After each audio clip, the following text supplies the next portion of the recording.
Hey, Star Wars fans, Small Screen Star Wars is back. I'm joined by Rachel as we dive into the new Disney Plus animated series, Maul, Shadow Lord.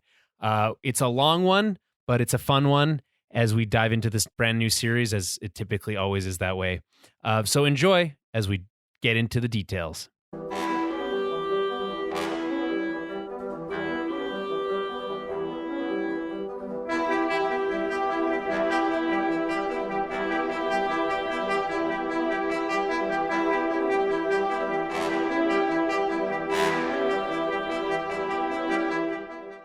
Hello, everyone, and welcome back to Small Screen Star Wars. As always, I am Julian and Rachel. I'm joined by Rachel Wilkinson. Hi. And we're going to be talking about the latest animated series from Lucasfilm Animation, Maul, Shadow Lord. I'm not going to lie, I feel like it's a clunky name. Really? I don't love the Shadow Lord piece of it. I don't know. I would have been just fine with Maul. I'm like Maul, Shadow Lord. I don't know. I don't mind it. I like it. It's just a personal thing. Fair enough. I only have like one nitpick for like the whole first two episodes. Really? So, yeah. That's pretty good. Yeah. Actually, you know what? I don't know if I remember writing down anything that was like particularly nitpicky, but I do have thoughts. Obviously, Yeah. We're going to cover the first two episodes. I'll also talk about the release order. We got news for that, as well as the announcement for season 2. Perfect. We'll frame up the episode. We'll get into some overall thoughts. Then we'll dive into a scene-by-scene recap, as we always do. If this is your first time joining us on Small Screen Star Wars, welcome. As the name implies, we cover Star Wars on the small screen. And it's been an interesting, I guess, year and a bit, basically. Yeah. The output from Disney has really declined. Mm-hmm. There hasn't been a animated series from Lucasfilm Animation, which was like just pumping stuff out left and right. Right. After the Bad Batch ended, and that was like not this January, the January before, I want to say. Man, like it doesn't January even feel like that 2024. long ago, but yeah, I guess so. Hey, 2025. 2025. That makes Yeah. sense, yeah. Or was it even before that? Like it feels like a long time. Yeah. We had Tales of the Underworld that came out before that. And it's funny, this show really feels like what that show kind of was like, should have been. 100%. It, like, at least in concept. So that we'll get into that a little bit. And we know that the next live action show is Ahsoka season 2. We have Mandalorian and Grogu hitting theaters next month, I think. We'll cover that too, even though it's not on the small screen. It started there, so I feel like we're allowed. Yes. And then after that, I mean, we have they're done shooting, or they're currently shooting. I think they wrapped up shooting on the Starfighter movie, right? I think it's the Ryan Gosling one. Yeah, I'm excited for that one. Did you watch Project Hail Mary? No. It's very good. That's what I keep hearing. Yeah. I haven't been to a lot of Star Wars connections there. Oh, okay. Because it's directed by Phil Lord and Chris Miller. Okay. They were originally the directors of Solo, a Star Wars story, before they were kicked off in that whole situation. Gotcha. Turns out they're pretty good, and that movie's and Project Hail Mary is really, really, really good. Very, very fun. It's got a perfect roller coaster. It's got all the things that you want. It's got humor, action, suspense, a cute alien. Ooh, I'm assuming Ryan Gosling is great in it. Yeah, he's the cute alien. Just kidding. He's and Ryan Gosling, who's of course again the other connection is that he's the next star of Star Wars. Yeah. In for the next movie. I just feel like he's been just killing it lately. Everything he's been in, he's just been everything he touches. He's a real Midas. King Midas situation. Yeah, the golden boy these days, but although maybe not King Midas. Isn't that like a whole cautionary tale? Mm-hmm. Yeah, so whatever. All of those are. His things are turning to gold. Just as long as not everything is turning to gold, I'm sure it'll be fine. What's the tale? He turns his wife into gold, and that's the something like that. Something like that. Yeah. Anyway, I don't know. If you haven't seen Project Hail Mary, recommend it. Very fun. If you liked The Martian, you'll like this same author. All that stuff. Andy Weir. Okay. That's enough dilly-dallying. Oh, I should mention, if you want to help support the show, the way that you do so, there's a couple options. Head over to our website, towerofbabel.ca. It's BABBLE. And you'll find a lot of different things. You'll find the main show, the Tower of Babel podcast. You'll find this stuff. You'll find a link to our Patreon, patreon.com/TowerBabbleCast, where you can support the show for $5 a month, get access to our monthly film clubs. This last month we did Slapshot. We did something new where we did a full commentary track on it. So we were also talking about like what are the best hockey movies. Do you have a favorite hockey movie? Ooh, a favorite hockey. Well, it's got to be Mighty Ducks. I also think it's Mighty Ducks. I think that's good too, right? D3? I don't know. D2? I think it's D2. D2. That's what it is. D2 Mighty Ducks. Don't tell me. You tell me which is. Yeah, it's got to be Mighty Ducks. Like that's so nostalgic. What about Goon? Goon was great. That was going to be my second one. I was like, Goon was really good too. But when I think of hockey movies, those are kind of like only the two I really think of. We had a listener pop into the chat when we were doing it and said that, oh, by the way, we do this live, Twitch and YouTube. Yeah, come hang out. And yeah, hit subscribe, and then when we go live, you'll get notified. We'll probably shoot for Wednesday nights. Yeah. But we'll see, I guess. We'll play it by ear. Wednesday, Thursday, Tuesdays, I feel like too soon. But again, it'll be within that window. So again, subscribe and you can come join the chat room and join the conversation. What was I saying? What was I talking about? You said someone popped into your chat for... Oh, they said that Miracle on Ice is the best. That's the one with like the Americans beat the Russians. What about Cutting Edge? I don't know that one. It's not a hockey movie.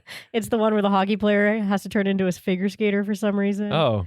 Well, I mean, it's kind of a hockey movie. Yeah, it's like I don't know what the whole thing is. He gets injured, can't play hockey anymore. So he learns into a figure skater. Oh, that's fun. So he can like go to the It's like a rom-com. Yeah, there's like a couple versions of it at this point now. Maybe you're more of a heated rivalry person that's your yeah. Heard it's great. Have not seen it, but I've seen bits of it.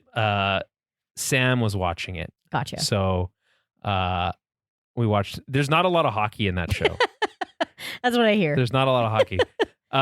Slapshot though also doesn't have a lot of hockey, but a lot more than even that. Yeah. Like 8-hour show had. But that's fun though. So people could technically put the movie on and have you guys in like 1 year. That's the idea. We get a little countdown. We say 1, 2, 3, play. Cute. And then you can play along, listen along. That's fun. And that's you and Matt for everyone. Yes. Who maybe not you. Not me, but. Yeah, you could if you want to. I showed up. We're going to do Taxi Driver next month. That's going to be a more traditional good, movie experience, like review. That's, what's his name? Who's the main guy in Taxi Driver? Robert De Niro. Robert De Niro. Yeah. A young De Niro. Yeah. Anyway, so I've never seen it, so that'll be a fun one. Yeah. A classic. That's, you know what? It celebrates 50 years. It was released in 1976. Wow. That movie. So I didn't realize that movie was that old. Yeah, sometimes there's so many movies where I think I'm like, yeah, that probably came out in the 90s. But yeah. Slapshot was 77. What? Yeah. That's crazy. Well, Star Wars is 77. Bringing it back all the way around. I mean, I knew that, but I had, for whatever reason, I thought Slapshot was like late 80s. No. Like super 70s. Like, oh yeah. Okay. So let's get into the mall of it all. Yeah. Okay. So here's the deal. This is the first 2 episodes dropped on Monday. They're doing an interesting release schedule here. Yeah, I see that. It's 10 episodes long, the season, which is good, I guess. Mm-hmm. They're releasing 2 episodes a week. So April 13th will be chapter 3 and 4. Oh, okay. April 20th will be 5 and 6. 27th will be 7 and 8. And then May 4th, Star Wars Day, will be... I like that. Chapter 9 and 10. I wonder if there'll be anything bonus, if it'll just be like, because normally on the Star Wars Day, they release one of the tales of whatever. Yeah, right? That's true. That could be but something in between. But no, I like that. I don't know. I think because they're shorter episodes, like I like that they double up. I think that was my assumption also. Is like they heard the feedback, which is like, yeah, we like the stuff, but like tuning in once a week for a 22-minute episode is like pretty rough. So they're like, okay, well, we'll fix it up and we'll do 2 episodes. So I like that. I like that they did, instead of just doing a 5-episode season with 1 hour I episodes, guess you could have just also done or 40-minute episodes, whatever. Anyway, whatever. I don't know. That works for my general schedule. That was the only thing I was a little concerned about. I'm like, man, how many weeks is this going to go for? Because I'm having a baby again. as for those of you who do or do not know. Right. In the summertime. So hence why if you tune in, I might look thicker than usual. Well, I can't see your stomach. I mean my face. Oh, I it's see. more my face right now. I didn't notice. I don't know what you're talking about. Yeah, I was like, I have a little bit thicker than usual, friends. That's why. You don't need to worry about me. Yeah, no, I don't. I hope no one's commenting on your body. It's very uncouth. Honestly, all of our listeners are pretty good, so I've never had an That's issue. right. There's the rare person who jumps in and starts asking really weird questions, but We haven't had that in a long time. we though. usually ignore it. And that usually only happened on the YouTube That's true. chat that we don't really look at anymore. So Well, we still can see it. Okay. Also, on the Maul front in the news, there is other Star Wars news, but I think maybe we'll get to it next week if we get time. There's nothing really crazy. Season 2 of Maul was announced also, so there will be a second season, which is, I guess, good. I'm still not sure how I fully feel about this show yet. But we're only 2 episodes in. Yeah. Okay. Let's frame this up. When is this show set? All right. I was trying to figure this out just on my own. This has to be obviously pre-Rebels, Yes. post It's Order at- 66, Yes, obviously. correct. Uh-huh. But it feels earlier. I would say it's within like 5 years of the Clone Wars. I think that's fair. I would think maybe Ish. less than that. I think it's probably within 2 years of the Clone Wars. It's so hard though, because at one point Lawson makes some comment about like laser sword. I haven't seen one of those since the Clone Wars.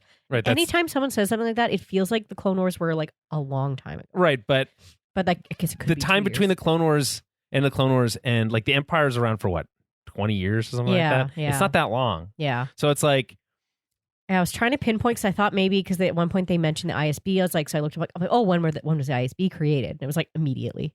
so I was like, oh shit, that doesn't even help. here's the thing. This is a mid-rim world that they're Yeah. on. And I keep wanting to say it's Ferrix, but it's Janix. Janix. Yeah. Not Javex. Yeah. But Janix. Janix, new world they invented Actually, for the show. I was also trying to figure out in terms of the Solo movie, do you think this is pre-Solo This is movie before or after? Solo. Do you think? Because Oh, wait. They talk about his syndicate. in Solo, he's kind of running Crimson Dawn, That's isn't true, he? actually. So is this post-Solo then? But it's like what has happened in between. I guess we're going to figure that out. So this is, it's they kind of say, quote, all you really need to understand is that there's a story about a guy who's been wronged by a bunch of people and who wants payback. Well, yeah. That's head writer Matthew Mitchnevitz. But it's like, when does this wrong happen? Like, is he going to gain back these crime syndicates or has he lost them already? And when does Solo fit into this? Because he is kind of like part of Crimson Dawn at that point. So I guess in theory, he could have been in control of Crimson Dawn Mm-hmm. and then lost it. Yeah. And then, so here's what I think happened. I think and then now is going to take back control because Yeah. when he was running Death Watch. Mhm. out of Mandalore, Yeah. that he was able to like take control of those crime syndicates. Yes. Yeah. That's what I But thought it then- was kind of within there, but yeah. But then Order 66 happens. He's captured. Mm-hmm. And then he escapes Yeah. following Yeah. Order 66. And I think this must pick up shortly after that. He goes and recollects Rook and some of his acolytes. Yeah, that's what I was thinking because he's got the Death Watch still there. So I'm like, okay, like they're still hanging with him. So, or still like, And loyal for whatever because reason. of how old Han is in Solo, Mhm. I think this needs to be further Yeah, you up think? in the Okay. timeline. Okay. So this is probably like, I don't know how many BBYs this would be. Yeah, This I would don't be know. like, I don't know, 15 BBY, Mhm. like 16 BBY, something like that. That's my guess. What So we think BBY post Clone is- Wars or post Order 66 pre-Solo. movie. Yeah. Okay. Yeah. Yeah. And obviously pre Rebels. So Solo it happens and then Rebels. Mm-hmm. Yeah, so Maul Shadow Lord is set 18 BBY. So I was pretty close. Oh, so they already told us when it's set? I don't know. I assume this is somewhere. It got it out of this.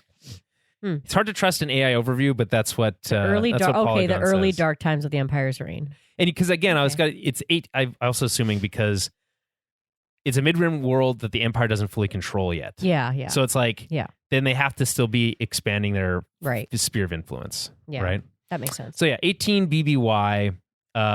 Empire is still new, relatively, despite how people might frame how long ago the Clone Wars was 2 years ago. That's one of my things. I'm like, stop saying it like that. Yeah. Like it's been eons. They talk, I mean, maybe time feels like it goes by a lot slower in this, because like That's there's true. so many things happening all the time. Yeah. Okay, so season 2's been announced. This is at 18 BBY. There is, I don't think, like there's some like tie-in comics and stuff like that. I have not read any of the tie-in comics. I really like to just like concentrate on it as a show. I did do some reading. I did not finish all of it. I did some light reading on StarWars.com about the making of. They've got some behind-the-scenes facts from episode 1 and 2. Okay. I'll bring them up as they go. But I will mention, because episode 1 takes place entirely on Janix. Janix is the new world that they created just for the series. It's designed to be like Gotham City. It is very like kind of dark, and at first I wasn't paying attention, I guess, the first time I watched. And I was like, is this like underworld of Coruscant? But then I was like, no, it's not like fancy enough. It's not fancy enough. It's a mid-rim planet, largely beneath the Empire's notice. The world features a large metropolis built into an ancient crater surrounded by a vast, overgrown jungle. That's cool. Yeah, it is a cool idea. Rook cast returns, voiced by Vanessa Marshall, the voice of Harrison Dula. She was introduced in Darth Maul, Son of Dathomir, the tie-in comics, which was based on the unproduced scripts for Star Wars: The Clone Wars. She made her on-screen debut in Clone Wars Season 7, Old Friends Not Forgotten. She's got a really cool mask, or helmet. We also have 2 other Dathomirian characters. Don't get them confused with Maul. They're different. That is cool. I feel like we haven't seen Night Brothers. These other guys around for a while. Yeah, so Night Brothers are like how you have the Night Sisters and the Night Brothers. The males are like raised to like serve the women in Dathomirian culture, because they're not witches. Yes, they're just dudes. They're just a bunch of dudes. Yeah, apparently they just use them to mate, is what I've heard. Yeah, basically. So Maul has a crew of 2 Dathomir Night Brothers and Mandalorian Super Commandos, which is like, Super Commandos is such a cool term. I can't really get over that. Each, and they mention here, 2 factions with deep ties to Maul's history. So obviously, again, he's Dathomirian. Yeah. He was like bought by Sidious as a child. And then, so he has like, it's his homeworld. Yeah. And then the Super Commandos, because obviously he was in charge of Mandalore for a while. And Death Watch. So I guess, does that mean that when the Separatists went in there, that to, kind of obliterate the Night Sisters, they just didn't bother with the men? I think, maybe not. They're not really like the priority. Like, I guess not. It was really more kind of like they're separate. Like they're on the other side of the planet. I think so. And also, it was primarily the Sith. Sidious's whole deal was he didn't want the threat of the Night Sisters because they had the Force magic. Yeah, because so it was really about that and stuff at that point. So he was all pissed. Yeah, fair enough. The soldiers in this series wear a TDF. That's what the I looked that up. What's it called? The Arabesh? Arabesh is, and that's stands for Tactical Defense Force, which is cool as hell. A special unit of the Janix Civil Defense, the organization that oversees all law enforcement and peacekeeping on the planet. So important to note, I guess, for framing this all up, prior to the Empire, each planet and system was responsible for their own self-defense. Right, yeah. So... And policing. And exactly. So what happened after the Empire took over was they would basically annex these defense organizations, put these people out of work or whatever, and then replace them with their own Is that military. What we saw like a little bit of in Andor? Yes. Too? Yes, correct. Yeah. Because remember, they had the first season of Andor has their little like corpo police. Yeah. Right. And then by season 2, they've been annexed by the Empire. Yeah. It's basically just like, it seems like these are kind of like, they're very grunt cops, detectives, SWAT team-esque, right? And they kind of don't want the Empire taking over their business. So they're, Two Boots, who's the like droid partner, is voiced by I'm a fan. Yeah, Richard Ayoade. Richard Ayoade is in a lot of things, but this is actually his second role in Star Wars. He also voiced Zero in The Mandalorian, like the Prison Break episode. Okay. It's a very distinct voice. If you know it, you would recognize it immediately. The rest of the stuff. Oh, it's interesting. They painted lines, like the Maul's kind of like face markings, onto Sam Witwer, the voice actor for Maul, while he was doing his performances, so they could like try to capture more of his facial. They're not doing traditional facial capture, motion capture. Okay, but they're wanting to be like closer, so they could see how it would actually move in real life, Yeah. like the lines. That's cool. I like that. We want to get as much nuance into the animation as possible, but again, they're not doing motion capture. They've done that in the past for other things, like when Maul and because they had Ray Park do some yes, mocap. exactly. Yeah, they did the mocap for that when Maul and Ahsoka fight. Yeah, in Star Wars. I can't see them bringing him back. Oh no, he's like gone off the deep end, eh? Yeah, it's rough. Whatever, that's okay. They've Maul's doing some pretty cool stuff in this series, and they don't need him. Among the noir film references in the series, Michnovetz named Heat as a source of inspiration for the pulpy cat and mouse detective storyline, which is fun. I did notice this after I heard about the Gotham connection. The very opening sequence has a very Batman the Animated Series like vibe to it, and looks like they have like a Batman style like a bat signal going on there. Yeah, I didn't notice that either, but you're right. It is very Gotham City, dark. Yeah. Even the music is like that. Kevin Kiner's back, by the way, doing the music. He's been doing the music since Clone Wars. He, in my opinion, is like the heir apparent to take over film it, like the score for like any major Star Wars films. He hasn't really stepped into that role yet, and I feel like that's like not fair, to be honest. Here's a fun fact. Maul's lightsaber, which was lost when Ahsoka defeated him on Mandalore, he has the same one. Oh, so back. Yeah, Maul returns carrying a red blade with a hilt designed after his lightsaber lost during the Siege of Mandalore. According to filmmakers, the idea was that Rook, Cast, and other loyals had returned for the relic, which had been slightly modified, but is essentially the same. Yeah, I would assume because they were all around that someone picked it up. Yeah. But with it being on Mandalore. Well, I remember that he's specific. No, I can't remember now. I feel like it wasn't Rex specifically, but it was like, what's her, who's the captain that she has with, it's like not, the one that she has like with the painted orange helmet, who's in charge with her on Mandalore, I think grabs it. Oh, okay. There's a running gag with Captain Brander always having a cup of calf in his hand. So that's like a whole thing.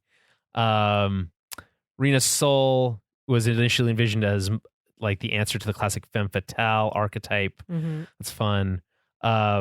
The cop's son plays like a lacrosse style game. Yeah, I saw that. I was like, that looks like a lacrosse stick. And then the other thing that's really cool is they actually like mapped out what the city, like how it's laid out, because they spent so much time here that they like did a rough idea of like the places they would be going in the city or whatever. Okay. Over the course of the series, and they've like mapped out the parts of the city that like pretty like high level detail of how they want to do it, which I think is pretty new for them. They also like consider like how the buildings meet the ground, which they don't really think about in Coruscant stuff. Yeah, no, they don't. So it's like you always see like the tops of the building. You never really see the bottom, but like there isn't really a bottom, So anyway, really cool stuff. You can learn more about that on StarWars.com/news/Star Wars Maul Shadow Lord making of Janix, all with dashes in between.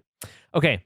Let's get into overall thoughts. What did you think of these first two episodes, this premiere of this new series? Yeah, I'm liking it so far. I don't know. It's so hard for me not to like anything that has Maul in it in general. Really? Yeah, I just a big Maul fan. I am. I really am. It's fun. It's definitely like it's grittier. It's darker. I like the play of. I do like how the lighting that they use in it. Like how in general it's very dark. But then you've got a lot of like play with like red light and blue lights and neons. But like Maul is almost always cast in some kind of red light. It's I don't know. It's quite cool. Yeah, I mean, like we could talk about this for a minute. I mean, the artist animation style took another step forward. I mean, the closest we saw to this was in the last, I guess, like the Tales of, well, not even the Underworld, like the Tales of the Empire. I think the one before really gave us the closest I think we've come to this. You know, in practicality, like having now seen 2 full episodes, it's not as big of a difference from the Clone Wars style as I was expecting. No. They kind of set it up as like, oh, it's a whole new animation style. Yeah. And it's like, it's not really. I do feel like it's more textured. Like they almost look painted. Like you can, I don't know. They are trying to use more like paint like features. Yeah. And they were doing like painting and then scanning things. Oh, okay. Yeah. Using more matte Because that's stuff. what I thought is like everybody's skin textures look more painted, especially in like Maul. I think they're doing it more for the backgrounds and like the large scenes. But I think generally, I think they're trying to be more detailed. Yeah. I feel like there's more of a gloss on everything. Things feel a lot shinier. That could be too with the lighting, like because there is so much play with like shadow and light. When I think of Clone Wars, I think of a very matte finish to everything. Yeah. Right, the skin always looks like it's a matte finish. This still has a little bit of that, but like a lot of the other things in the world, like the items, objects, and buildings and stuff, have a lot more of like a shine to them, like they would in real life if they were made of metal, or shiny metal, whatever. Right, so that's cool. What do you think of how? So I've been hearing a lot of chatter on the internet about people being like a little sick of Maul. They're like, really? They're like he was cool in episode 1, obviously. Some people, I think it goes all the way back to like, did we really need to bring him back from the dead? He was cut in half. Gotcha. Kind of thing. Well, if you're going to be on that, yeah. And to be honest, on some level, I do kind of agree with that. I was like, you brought back the one guy who was cut in half. Yeah, but only from the waist. Could you survive being cut in half from the waist? No, but it's Star Wars. People get new arms and legs and abdomen. How does he go to the bathroom? Maybe he doesn't need to. Maybe that's why he's so... Maybe that's how the Death of Mary work. I don't know. It's just one less function. Yeah, I guess. I don't know. But and like they've relatively like handled, I think, his arcs relatively well. We know most of his story, right? I mean, I think Sam Witwer in his interview says like, we know the beginning, we know the end. You know, let's explore the middle. But we've kind of, if you think about it, we've explored a lot of the middle already, right? Yeah. So part of me is a little reticent to like jump in to this story with 2 feet because while the scope, first of all, feels really small, right? We're dealing with some, planet we've never heard of, right? Because it's new. And we're dealing with relatively low level crime bosses. And the first 2 episodes, and I'm sure the scope will expand and all that kind of stuff. We don't even leave the planet really. We get as far as the moon in the second episode. And like Maul's story at this point, I'm not really that interested in. It's like, really? No. I find the crime syndicate stuff quite interesting because I feel like we don't get a lot of it. It's just it's usually. What do you want to know? Like, what is? I don't know. I think it's fun. I think the underground infighting of like crime bosses and how because they always reference like this is Hutt territory and this is Pike territory and spice running and like it's like okay.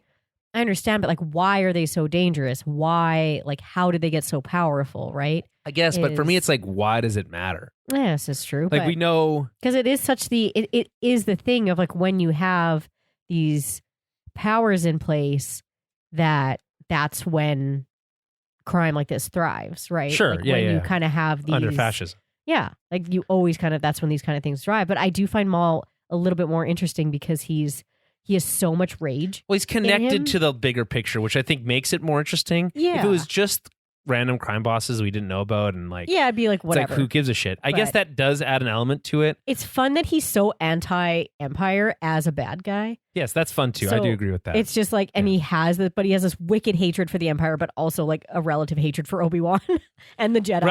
And like wicked hatred for Obi-Wan, I think is fair to also say. So it is very fun because he's obviously not a good guy, but he's also kind of after the same thing as some of the good guys. As Maul says, it's not as simple as good and evil. No, it's not. So he's a very unique character in that way because he does some pretty ruthless, bad shit, but his end He's goal completely ruthless. is kind of the same as like the rebels and the, But is his goal to take down the Empire, or is it just to get revenge on Sidious? Yeah, but taking down the Empire in the process, and that's how he gets revenge on Sidious. Would he have been happy with just killing Sidious, or would he just have to collapse the whole thing? I guess killing Sidious does kind of collapse the Empire. I think he wants to collapse the whole thing because it's like his whole view is like Sidious and his Empire and everything that he wanted. So like, directly. Does he have any desires outside of revenge? I don't think so. He is very just fully like, I am. He has like one line in episode 1. It's like, then we'll finally get our revenge. Yeah, that's all he wants. And then it turns out that's just been his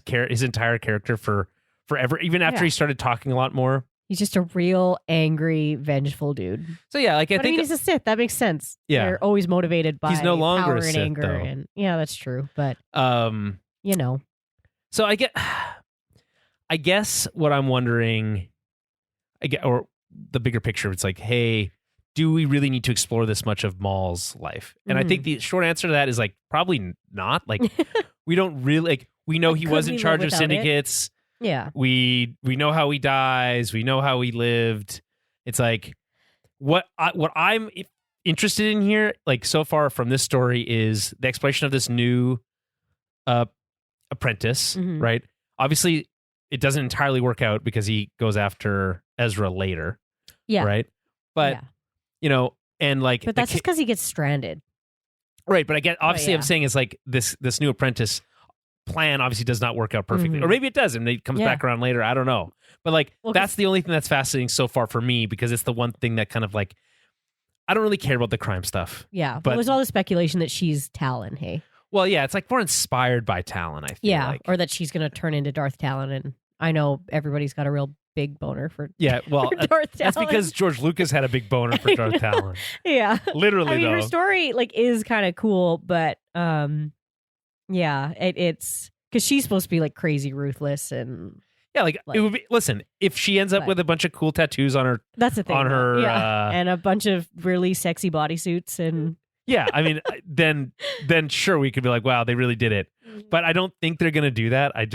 This is a mature. I will say this is a more mature series. Oh, there's so much murder. We've kind of like we really leveled up from Clone Wars to like Clone Wars, early Clone Wars.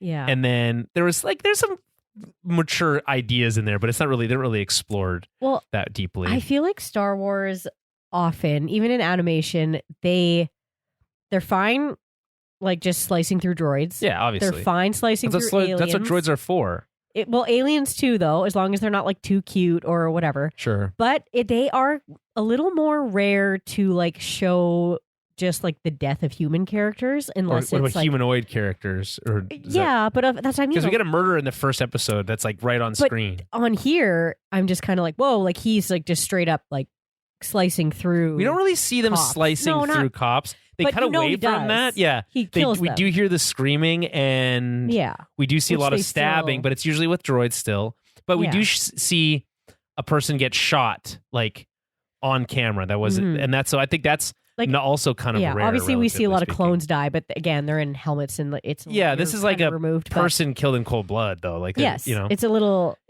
so this is, I do feel it's quite different with this because it's a little grittier where it's like, oh, like that he just like straight up stabbed that guy or cut that guy in half. And the show kind of starts with no real setup. You kind of just like jump right into what's going on. I have mixed feelings about that. I feel like I would like a little bit better of a setup for this series, because it's like I know pretty well what's going on, and while as much as they can say, oh well, it's just about a guy who wants revenge or whatever, it's like there's details here I think that people would appreciate if we knew a little bit more. I also find that it's like the way it's shot, it's very like staccato cutting. It's a lot of really fast cuts. Yeah. And I don't like that very much. I would like to like linger on an image a little longer. Okay. It doesn't really like this. This is the first episode's 30 minutes. The second one's 24. I want to say runtime. It doesn't really waste any time. It has no fat. It's off and running immediately. There's 2 car chases within like I know. like 15 minutes of each other. And like 2 hallway scenes. Yeah, I know. I was like, it's like the hallway. It's like, really? We're just going to keep doing this over and over again? I thought that was a bit like indulgent. That was one thing. I was like, oh, we get another one. Get multiple ship hallway mall scenes. But... And then like on the, like, the thing is, the fast cutting is fine in theory, but it's all like, I feel like we're dealing with this like new animation style. I want to see it. And I feel like I don't really get to see it when we're cutting that fast. Gotcha, yeah. The movement, though, I will say, like, the animation itself, like how characters move, it's a lot more smooth, more naturalistic. I do like that.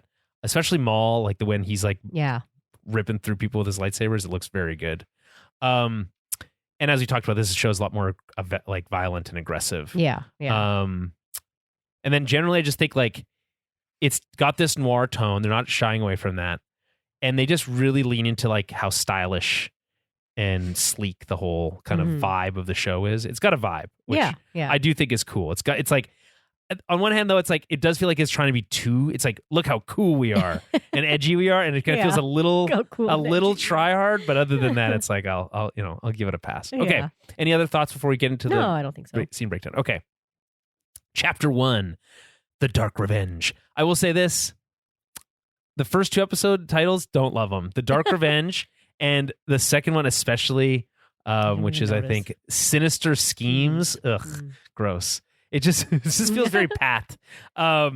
Anyway, here's the names for the other episodes. Chapter 3, Whispers in the Unknown. Chapter 4, Pride and Vengeance. Is that like supposed to be like a play on Pride and Prejudice? I don't know. Chapter 8, Inquisition. I guess we can imagine what happens there. Chapter 6, Night of the Hunted. Chapter 7, Call to Oblivion. Chapter 8, The Creeping Fear. Chapter 9, Strange Allies. Chapter 10, Finale. Which I imagine there'll be a name for it, but it probably won't just be called Finale. So anyway, the rest of the titles seem pretty cool. These ones I don't love. The Dark Revenge. I guess it's like, this is kind of, again, I feel like this is a play on like the Batman thing. Yeah.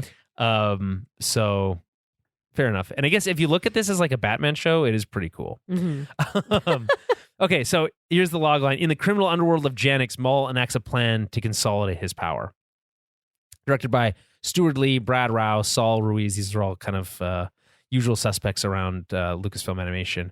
Writers Matt Michnovitz and Amanda Rose Munoz. Runtime is 30 minutes. All right, so we have a new Star Wars like intro sequence. I was not able to identify every single helmet. Tune in next week where hopefully I'll have done more research. But here's what I could tell just from my initial like looking at it. We got a Gen 1 clone trooper. They seem to start with this because it's like their roots. Yeah. Then we got I don't know what it is, and then I don't know what it is. And then like it's like it's Ezra's helmet or something like. Oh, it's like one of those ones that he picks up, I think. Yeah, it's one of his painted ones, I think. And then it's like a scout trooper helmet or something. It's not a scout trooper helmet. There's another. It's like a tank pilot helmet. Yeah. And then there's like a droid or something. This one's the third one is the most confusing. I really don't know. Then Tech's helmet. Then the second, I think it's the second brother, the bird mask one. Yeah.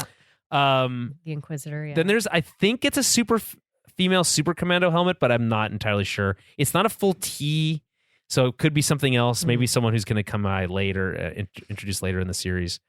Then we get this like really terrifying, like cross-shaped droid head, which looks familiar to me, but I just can't place it.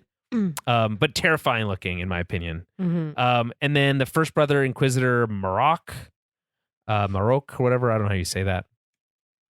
And then Two Boots, the new droid. I love his name. Two Boots is great. Yeah. I already love Two Boots. Me they're too. like, hey, we introduced a new droid. It's already your new favorite. Yeah. Congrats. They've been killing it with They always droids, know how to do it. I know. I just like, ugh. It's, yeah. But it doesn't hurt when you have an amazing voice actor like that in that It's role. true. I love how he's upset about the droids being all murdered. Yeah. He's like, they're just doing what they were programmed to do. Yeah. Okay, so we start on Janix bank heist. I think the like cityscape start here is very cool. The music I think is not.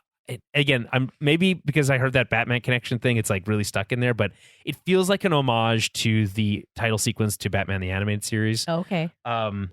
And that's pretty cool in my opinion. Like the music has got big horns, and and it just feels very Batman inspired. And like Batman the animated series like had its own kind of like big horns, Right. And it just feels like it's very similar to that. And so Maul's team is rappelling down the side of a building. Right away, we're right into the action. Like we don't even take a second to like set this up. Love a rappel where they're like facing down, like you're just like walking down the side of a building. I think that's really cool.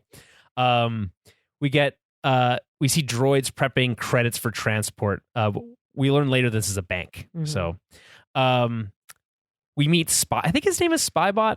Is that his name? Something like that. Yeah. I like this little guy. He's very sassy. He's got he kind of looks like Embo. You know what I mean? Well, this is like Embo's head or hat. Yeah. Looks like Embo's hat, I think is what it is. Yeah. I'm trying to find like where is this? Oh yeah, okay. Spybot is one word. Okay, yes. So he also talks, which is really funny. He kind of has these little like Peekaboo. quips. Yeah, it's quite funny. Yeah, it's like if Chopper could talk. Chopper can talk. Yeah, but in English words, Yeah. No, I like this little Spybot's little evil droid. He's kind of like if you had like one of those Imperial probe droids. Yeah, the like but they were the wow wow wow wow wow. But actually but Viper droids, I think they're called, right? Yeah. But like was actually capable. Right. Yeah. Right. This droid can do a lot. Yeah. Very functional. He says knock knock. Yeah. So he does it like shoots this thing and like lets them open the door for the team, for the crew. Cops are called in, but they use a trap to take out the cops. It's so sick. So cool. This whole thing happens very fast, but they basically bust through the door. There's this whole bit where they like the Shadow Brothers or whatever they're called, the other two Dathomirians, Night Brothers. They just love causing havoc, and they're like freaking out and I love like, bashing through stuff. The one guy just has like I don't know a Gatling gun. It's so cool. Yeah, and it's also very effective. It does a lot of damage. Yeah. I feel like it's very rare. We don't see a lot of those in Star Wars. And like anytime we do, it's always held by like a big, huge, like a Mandalorian guy or that's like right. But it's like I like a good Gatling gun. I don't know. More recently, I guess, because there was that one in Mandalorian that what's his name had. The Mandalorian voiced by Favreau. Yeah, I can't remember his. No one knows his name. No one knows his name. The big one. Yeah, the big one. Yeah. Anyway, so they like break in, they steal a bunch of credits, but not all of them because they're trying to make a quick getaway. Yeah. And they're chased by the cops. I love how quick we get the impression that the cops are competent here. Yeah. Yeah. Which I think is important to set up early, right? That's like, hey, these aren't just a bunch of like bumbling fools like a lot of the stormtroopers are. Yeah, I like that. I like when you kind of have like these competent detectives and well, it just makes for a more interesting story. Yeah, right? It's like if you know that these people can actually do something, then it's like they propose an actual threat to these characters, and it's like because we're working with like villains, quote unquote, they need, I think, a competent person to stand in on like the good, quote unquote, good you need side. A competent good guy. Yeah. So they like shoot these like wires across two buildings, and it like cuts one of the cop cars in half. It's really cool, and this is within the first 3 minutes of the show. I know. I was watching. I was like, holy! Like it's just like a straight up like razor wires across all these buildings, like a net. It's almost cool as hell. Yeah. We also find out that the Spybot can shoot blasters, and they're like pretty powerful. Yeah, because it takes out one of the ships. Anyway, they reach this like, I guess like landing pad, and they start loading credits onto their ship. But the cops arrive, and it looks like they've been caught. But then we get the sequence that was like teased since like 3 years ago. Yeah, where Maul walks up the back of the ship, and it's one of those Mandalorian like fighters. That's cool. I don't know how to explain it, but they like the triangle the things ones, that come on the side. I love those ships. Yeah. Anyway, so Maul approaches from behind, and he like unsheaths his two-sided lightsaber and just like takes out those cops. We don't see it necessarily, but we know it happens. Yeah, he murders them all. And it's like Duel of the Fates place. Yeah, so cool. And it is pretty cool, but it's one of those that's like, again, are we trying too hard to be cool here? Like, No, you know what I you're mean? allowed. I think when it comes to Maul, like you're allowed to play Duel of the Fates. How many times? I don't know. It's in his opening appearance. Yeah. Mm-hmm. That is. I don't know if he has his own theme song. I mean, that is his theme song. Yeah, I was like, isn't that it? I was like, that's At this pretty point, much at this his. point, it is right. Yeah, So exactly. he gets So, like, that. I don't know. Treatment. I think they introduced like his own kind of theme in this series, Yeah. and it's going to be. I think it'll kind of play in more. That seems interesting, It's and they seem like allowed. they have some new themes in general. Mm. Um, I'm but- just saying, I'm never going to complain about getting to hear Duel of the Fates. no, I'm not. I'm not complaining about it. Just like again, it's just like maybe that's like it's the low hanging fruit. Mm. I'm not saying it's necessarily the wrong choice. Maybe sometimes the obvious choice is the right choice. Yeah, But I'm just posing the question out there. People can tell me what they think. Okay, so that's the opening bit. Any thoughts on this like opening action sequence that we jump right into the series with? yeah, it's good. It's good to see two capable sides. Like you Yes. see a very capable bank heist and then capable police response. But then But then they're not. They obviously- can't stack up against a lightsaber. No, that's you fair enough. can't. But yeah, Okay, so then we meet the Padawan. We meet Master Iko Diodaki, which is a great name, go Diodaki. and his Padawan Mhm. Devin Azara on the ground level of the planet. They're hungry, but they won't steal for food. Master Daki is like, we can always rely on the kindness of strangers. And he asks he's like begging, and he gets Yeah. the Huttese Ichuta, which is I think is just like slang for like get out of here, Yeah, buzz off. he gives me Master Splinter vibes. Oh, he has real Right? Master Splinter vibes, Yeah. but also like I know he's a well, lizard. he's got but he's also like they call him like the dinosaur. Okay, But he kind of embodies the dinosaur in both senses because he's very old school. he's old. Yeah, yeah, And maybe naive to some degree. It's like, yeah. can you always rely on the kindness of strangers? I don't like. Maybe you used to be able to. Probably not in this world, but it is that like it's the old Master Jedi trope. Of And he's like, he's like, being so trusting. we and have to stay committed to our values. Yeah, And that if we trade on our values, then we're trading on our identity, and that Mhm. therefore, it's not an option. yeah, But like they're starving. Yeah. You know what I mean? So it's like, yeah, at what point right. does that like? And again, there's an element of fate here. Obviously, the Force is at play. She does steal the fruit. Mhm. They were going to use Melurons apparently, Oh, okay. but they would have been too big to conceal. So they're like, well, we need something smaller for her Yeah. to steal. But like, yeah, so she's pressed into this, making this decision she doesn't want to make, and then in the process gets caught Gets caught, immediately. yeah. So it's Yeah, like you're you're stuck at not very good. But then the other thing is like, you're going to tell your Padawan to like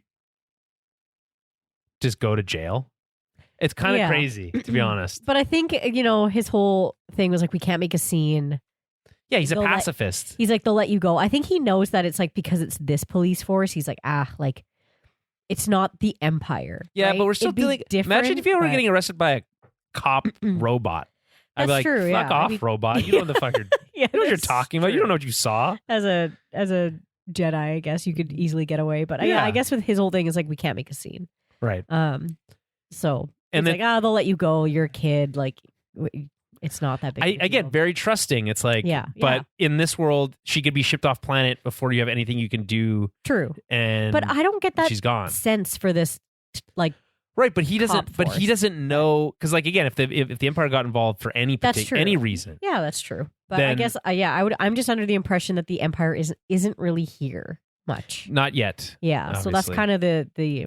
But he does seem strong as hell. Yeah, as he an does. He does old- seem like a powerful Jedi, Yeah, but he's probably not long for this world. So, yeah.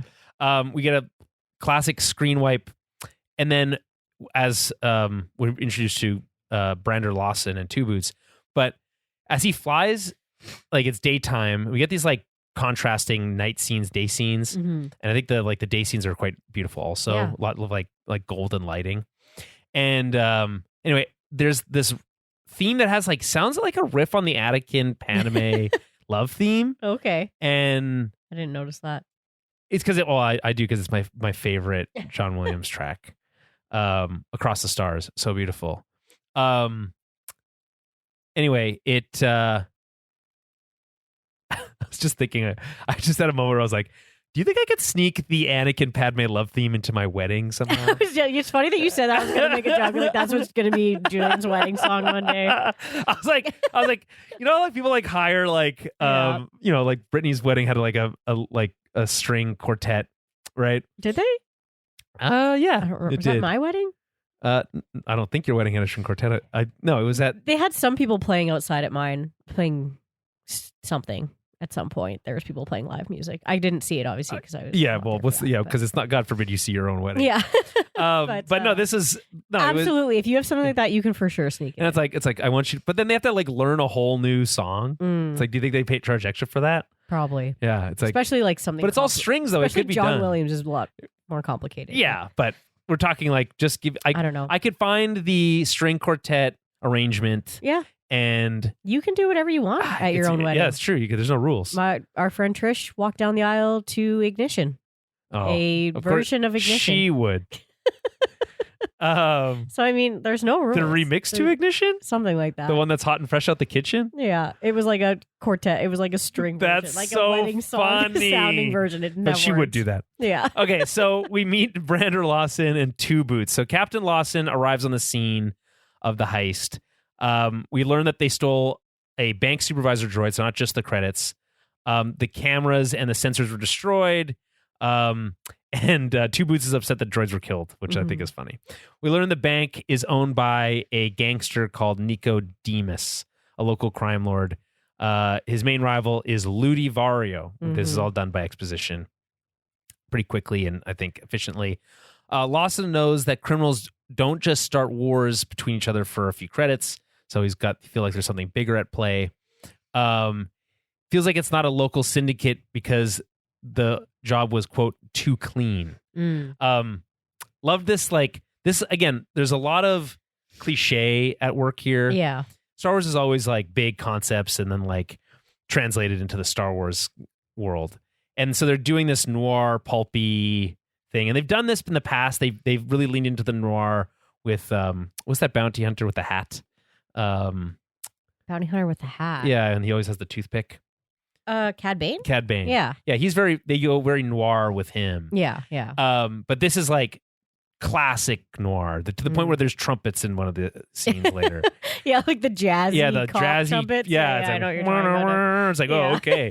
Now we're in it. Yeah, so very it's like detective-y. Yeah. So this is classic detective stuff. It's like, give me the details, and then you get like really efficient exposition that sets up kind of some of the stakes, and then you're off and running, and then you get like a not snarky line, but like a smart line, like too clean of a getaway or whatever. It's like, okay, yeah, like this person's competent and cool, right? And for the record, Brander Lawson is pretty cool. I do like him as a character. Yeah. I forgot that I had read like one comic of introducing him. Oh, really? Yeah, That's cool. It has Nico Demus in it too, because I was like, he looked so familiar to me, and I thought maybe he was in Bad Batch at some point, like dealing with Saul, or not? What was her name? Was it Saul? Yeah, I think so. But no, it was because I read this comic. But yeah, so or comic. But they've had like him and Lawson have definitely like crossed paths. Yeah, I mean, sure. Again, this is all brand new. So it's like this is all invented backstory. This isn't like tied into anything that we would have seen before. No, unless you read the comics. You're reading. Yeah. But again, that's all tied into this anyway. It was invented for the purposes of this show. So yeah. Okay, so Nico Demus is furious as he smashes stuff in his penthouse. His henchmen assume that it was Vario. Again, anyone would assume that. Nico wants a meeting, neutral territory to avoid a trap, but they're all being watched by Spybot, which we find out at this point that this is all being orchestrated by Maul to start a war, or it's like he doesn't really care what the outcome is as long as like these people are killed and he gets his revenge. Yeah. He can be the Phantom Menace, as it were. Yeah. So we meet Maul and his team. We get a chance to catch up with them now that they're like not in action mode. Some downtime. We meet Rook Cast again, played by Vanessa Marshall, as I mentioned. She's really cool. Just like very like the perfect like number one like right hand man type for a Maul, right? Absolutely. Pleased to meet you, number two. And then so she mentions that he's had a quote unquote another vision that Maul had. So again, I don't know if these are references to the comics that lead up to this, but I guess he's been having visions about this person or that he's trying to find. Ah, I see. Obviously the interpretation here is that he's looking for Devin. He doesn't know who Devin is yet, but that's who he's after, is this new apprentice. He's always seeking an apprentice. Yeah. An apprentice to turn into a weapon, to use as a weapon. And he does it, like, he states it quite plainly. Yeah. Right? The plan is to pit this, a couple things here. So the plan for the low-level gangsters is to pit the syndicates against each other to weaken them. Yeah. But it's not quite working yet because they have a truce and they're holding to it for now. Maul has a list of people who crossed him. Apparently the writers have a kill list that Maul has. They haven't revealed it because obviously it would be spoilery. Well, yeah. But they sounds like all these guys. Yeah, Vario and Demas are both on it. That Pike. Yeah. Yeah. Anyway, so they're starting with these lower level guys because they were a part of it before, so that's where they start. Anyway, so he says, Maul has this line, "I prefer to keep my presence a shadow for now," it just feels again a little on the nose. This is funny though to me because I'm like, well, you're not doing a very good job because you're just. He's out there ripping stuff apart with his lightsaber. Yeah, you're like straight up just murdering cops. Like, obviously they have recordings. And yeah, stuff, we find out like right away that he's like, oh yeah, he was caught on tape. Yeah, like immediately. Like, you're not doing the best job, but I guess he's staying in the shadows in terms of like in the underworld. Sure, not really caring about the cops as much, but yeah, because it is interesting. I'm like, it seems like a lot of these people know who you are, and you're not really shadowy. You could be more shadowy. Yeah. Right. It's like you're wearing a hood, but there's not a lot of like double bladed lightsabers out there. Oh, you know what? This someone presented as a possibility is that this show will provide the chance for Vader and Maul to fight, which would be cool. That would be cool. And that would be cool. That's one of those like fan servicey things, but like, sure, why not? If Obi-Wan and Vader can fight more than once, then why can't we have Maul fight Vader? Yeah, why not? Sure. Yeah. It seems possible to me. Yeah. Anyway, they question the bank droid, kind of. They kind of just cut off its head. Yeah. I thought this whole thing was a little clunky. Like, they're like, okay, threaten the droid with your lightsaber. Yeah. The droid does not care. Police HQ. Devin is questioned at Police HQ by Brander. I like how they're intertwining the stories right away. They don't really delay here. She's charged with attempted robbery, failure to cooperate, and not having ID.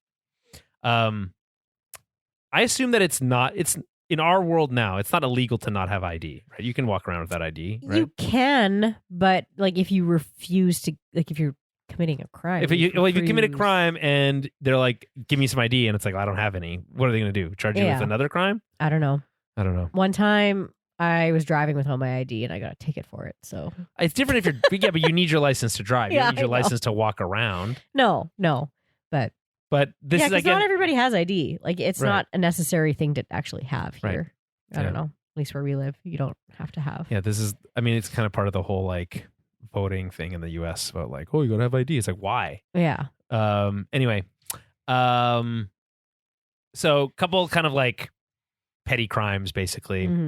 Also, like, did she fail to cooperate? She did kind of though, right? Like cooperate. Yeah, she's not telling them her name. She's not. Oh, she's not telling her name and giving ID. Yeah. Right. Okay, so I guess that's fair. So yeah. Anyway, Brander's like, hey, you're a kid. Let me help you out here. Like, do you have ID? And I'll just let you go. And she's like, I'm not telling you anything. And so she's like, okay, well, then I guess you'll spend a night in a cell. And is that how that works? It's like you come around, you spend one night in a cell, and they'll let you go? Maybe. Huh, maybe. For small things, I guess. Maybe. Yeah. Anyway, he's pulled away because Two Boots finds footage of Maul from one of the droids. Again, not that sneaky. He notes the laser sword. I like, by the way, how they use the term laser sword now so often, and people were so upset about it when the first time that he said it. Yeah. When Luke says it in episode 8. Yeah. It's like, oh, you would never call it a laser sword. Everyone knows it's a lightsaber. And it's like, yeah, dude, it's literally a laser sword. Anyway, I I just think it's really funny that like like Star Wars in general just like embraced They're that just term. leaning into it. Yeah. Yeah. But I always feel like it's used as like someone who doesn't know. They don't know, right? What it is. Like, But it's... but Luke in that scene is using it like in a derogatory way. It's like, Yes. oh yeah, what am I going to do? Take up my laser sword and fight the whole Empire? Yeah. Like yeah. Exactly. So like I haven't seen one of those since the Clone Wars 2 years ago. Yeah. But I don't know. Maybe it's been longer since he saw one. Maybe. They run Face ID, so they have facial recognition in on this planet, and they get a classified ISB file back. So here's what I'm thinking: do you think the ISB would be alerted when anyone? That's even what I was thinking. I was like, you'd think it would just like pop up on their own but thing, maybe it's just not that. I'm thinking like linked yet. the search itself might not, but then as soon as you're like, oh, let me hit the ISB server to like download that file, probably, and then they're not. Yeah. They don't, and it's like that would alert them. Yeah. Right. Yeah. Like, hey, someone's searching for this mall. Like, why? Yeah. Probably. Right? So there's this fun bit, which is like very, again, like detective movie cliche, which is like, don't involve the feds. Yeah. Exactly. Right. Like, I don't want. Oh, we're supposed to tell the big guys, and they're like, let's hold off for a minute. Yeah. Exactly. Like, I don't want them sniffing around here, getting in my way. Yeah. Right. Like, this is our case. Yeah. And so. I think it's 3 times they do it. Like, don't get like, we're not contacting them. Yeah. Here's what my prediction for what happens is they're going to come anyway. Yeah. And they're going to be like, why didn't you contact us? Absolutely. And that's going to make for a much bigger problem for everyone involved. Of course. Then they're going to be like, we're taking over everything now. Yeah. Right. Yeah. Anyway, Two Boots once is like so stoked to get the Empire involved, but he's like, no, hold off. Well, he's just very droid about it. He's like, well, it says we have to. Yeah. We're supposed to. Yeah, it's like, well, that's what the rules say. Yeah. I love this like stare down that he does with this like hollow of Maul. It's like, who are you? Yeah. It's, again, very classic, like staring at like a security footage of somebody and be like, yeah. I need to get in your head, right? So that's fun. Any thoughts on this, like anything that's happened since we last? No. Okay. It's just it's fun. It's moving along. It's very typical police precinct kind of, And it's like it's all using language that we understand, like book 'em and like all this stuff. Again, like attempted robbery, failure to cooperate. These are all terms and ideas around police that we understand. Yeah. It's in a Star Wars like costume, but it's still very much like straight cops and robbers style stuff. Yeah. Okay, so we get to the meeting between Vario and Demas. We get some light chit chat about their relative sizes. He's like, at least I fill out the suit, which is a good line, I think. Yeah. And then they beat around the bush about the bank job. He's like, Demas wants to know if Vario did it, and Vario's like, I would never do it like that. Why would I start a war? It's have way much to risk. It's like this is like a good back and forth between like. You have kind of 2 types of gangsters, in my opinion. You've got like the smart ones and the dumb ones. Yeah. Right? Or the hotheads and the smart ones. Right? And they can be interchangeable from time to time. Like you can be smart, but then if you like blow your gasket, you can do dumb things. Yeah. Right? So Demas is obviously the hothead here, but he owns a bank. So it's like he's got to be somewhat smart. Yeah. Yeah. And so he's just like, oh, it has to be you. Why wouldn't you? I like when he brings up, oh, who do you think would be the most likely person for this to have happened? And he's like, oh, it couldn't be him. He's long gone. It's like, well, and also like the argument that Demas makes is like, well, then wouldn't he be after you too? And Vario is smart enough to think, well, maybe he is. Yeah. Yeah. Which I think is like, that's what I'm worried about. a good indicator that like, again, this guy's got a head on his shoulders. Yeah. Also, have we heard the term Chobasa before? No, I don't know. For cheers? I like it. Chobasa. Yeah. Or Choba, I think is for short. I'm going to start saying that from now on when I cheers people. Chobasa. Sounds like Cubasaw. It does. Yeah. Okay, Sounds so very like Greek. I don't know. it does. Yeah. So Vario insists he wouldn't start a war with Demas. He has too much to risk. A droid then delivers the head of the bank droid on a plate. So again, this is like imagine if it was a horse head in your bed, right? Yeah, or whatever. That's kind of what they're going for here. So I guess the idea is this is where I'm a little confused. It's like, oh, Winston, you okay there, buddy? Yeah, you're right. Yawn. Yeah.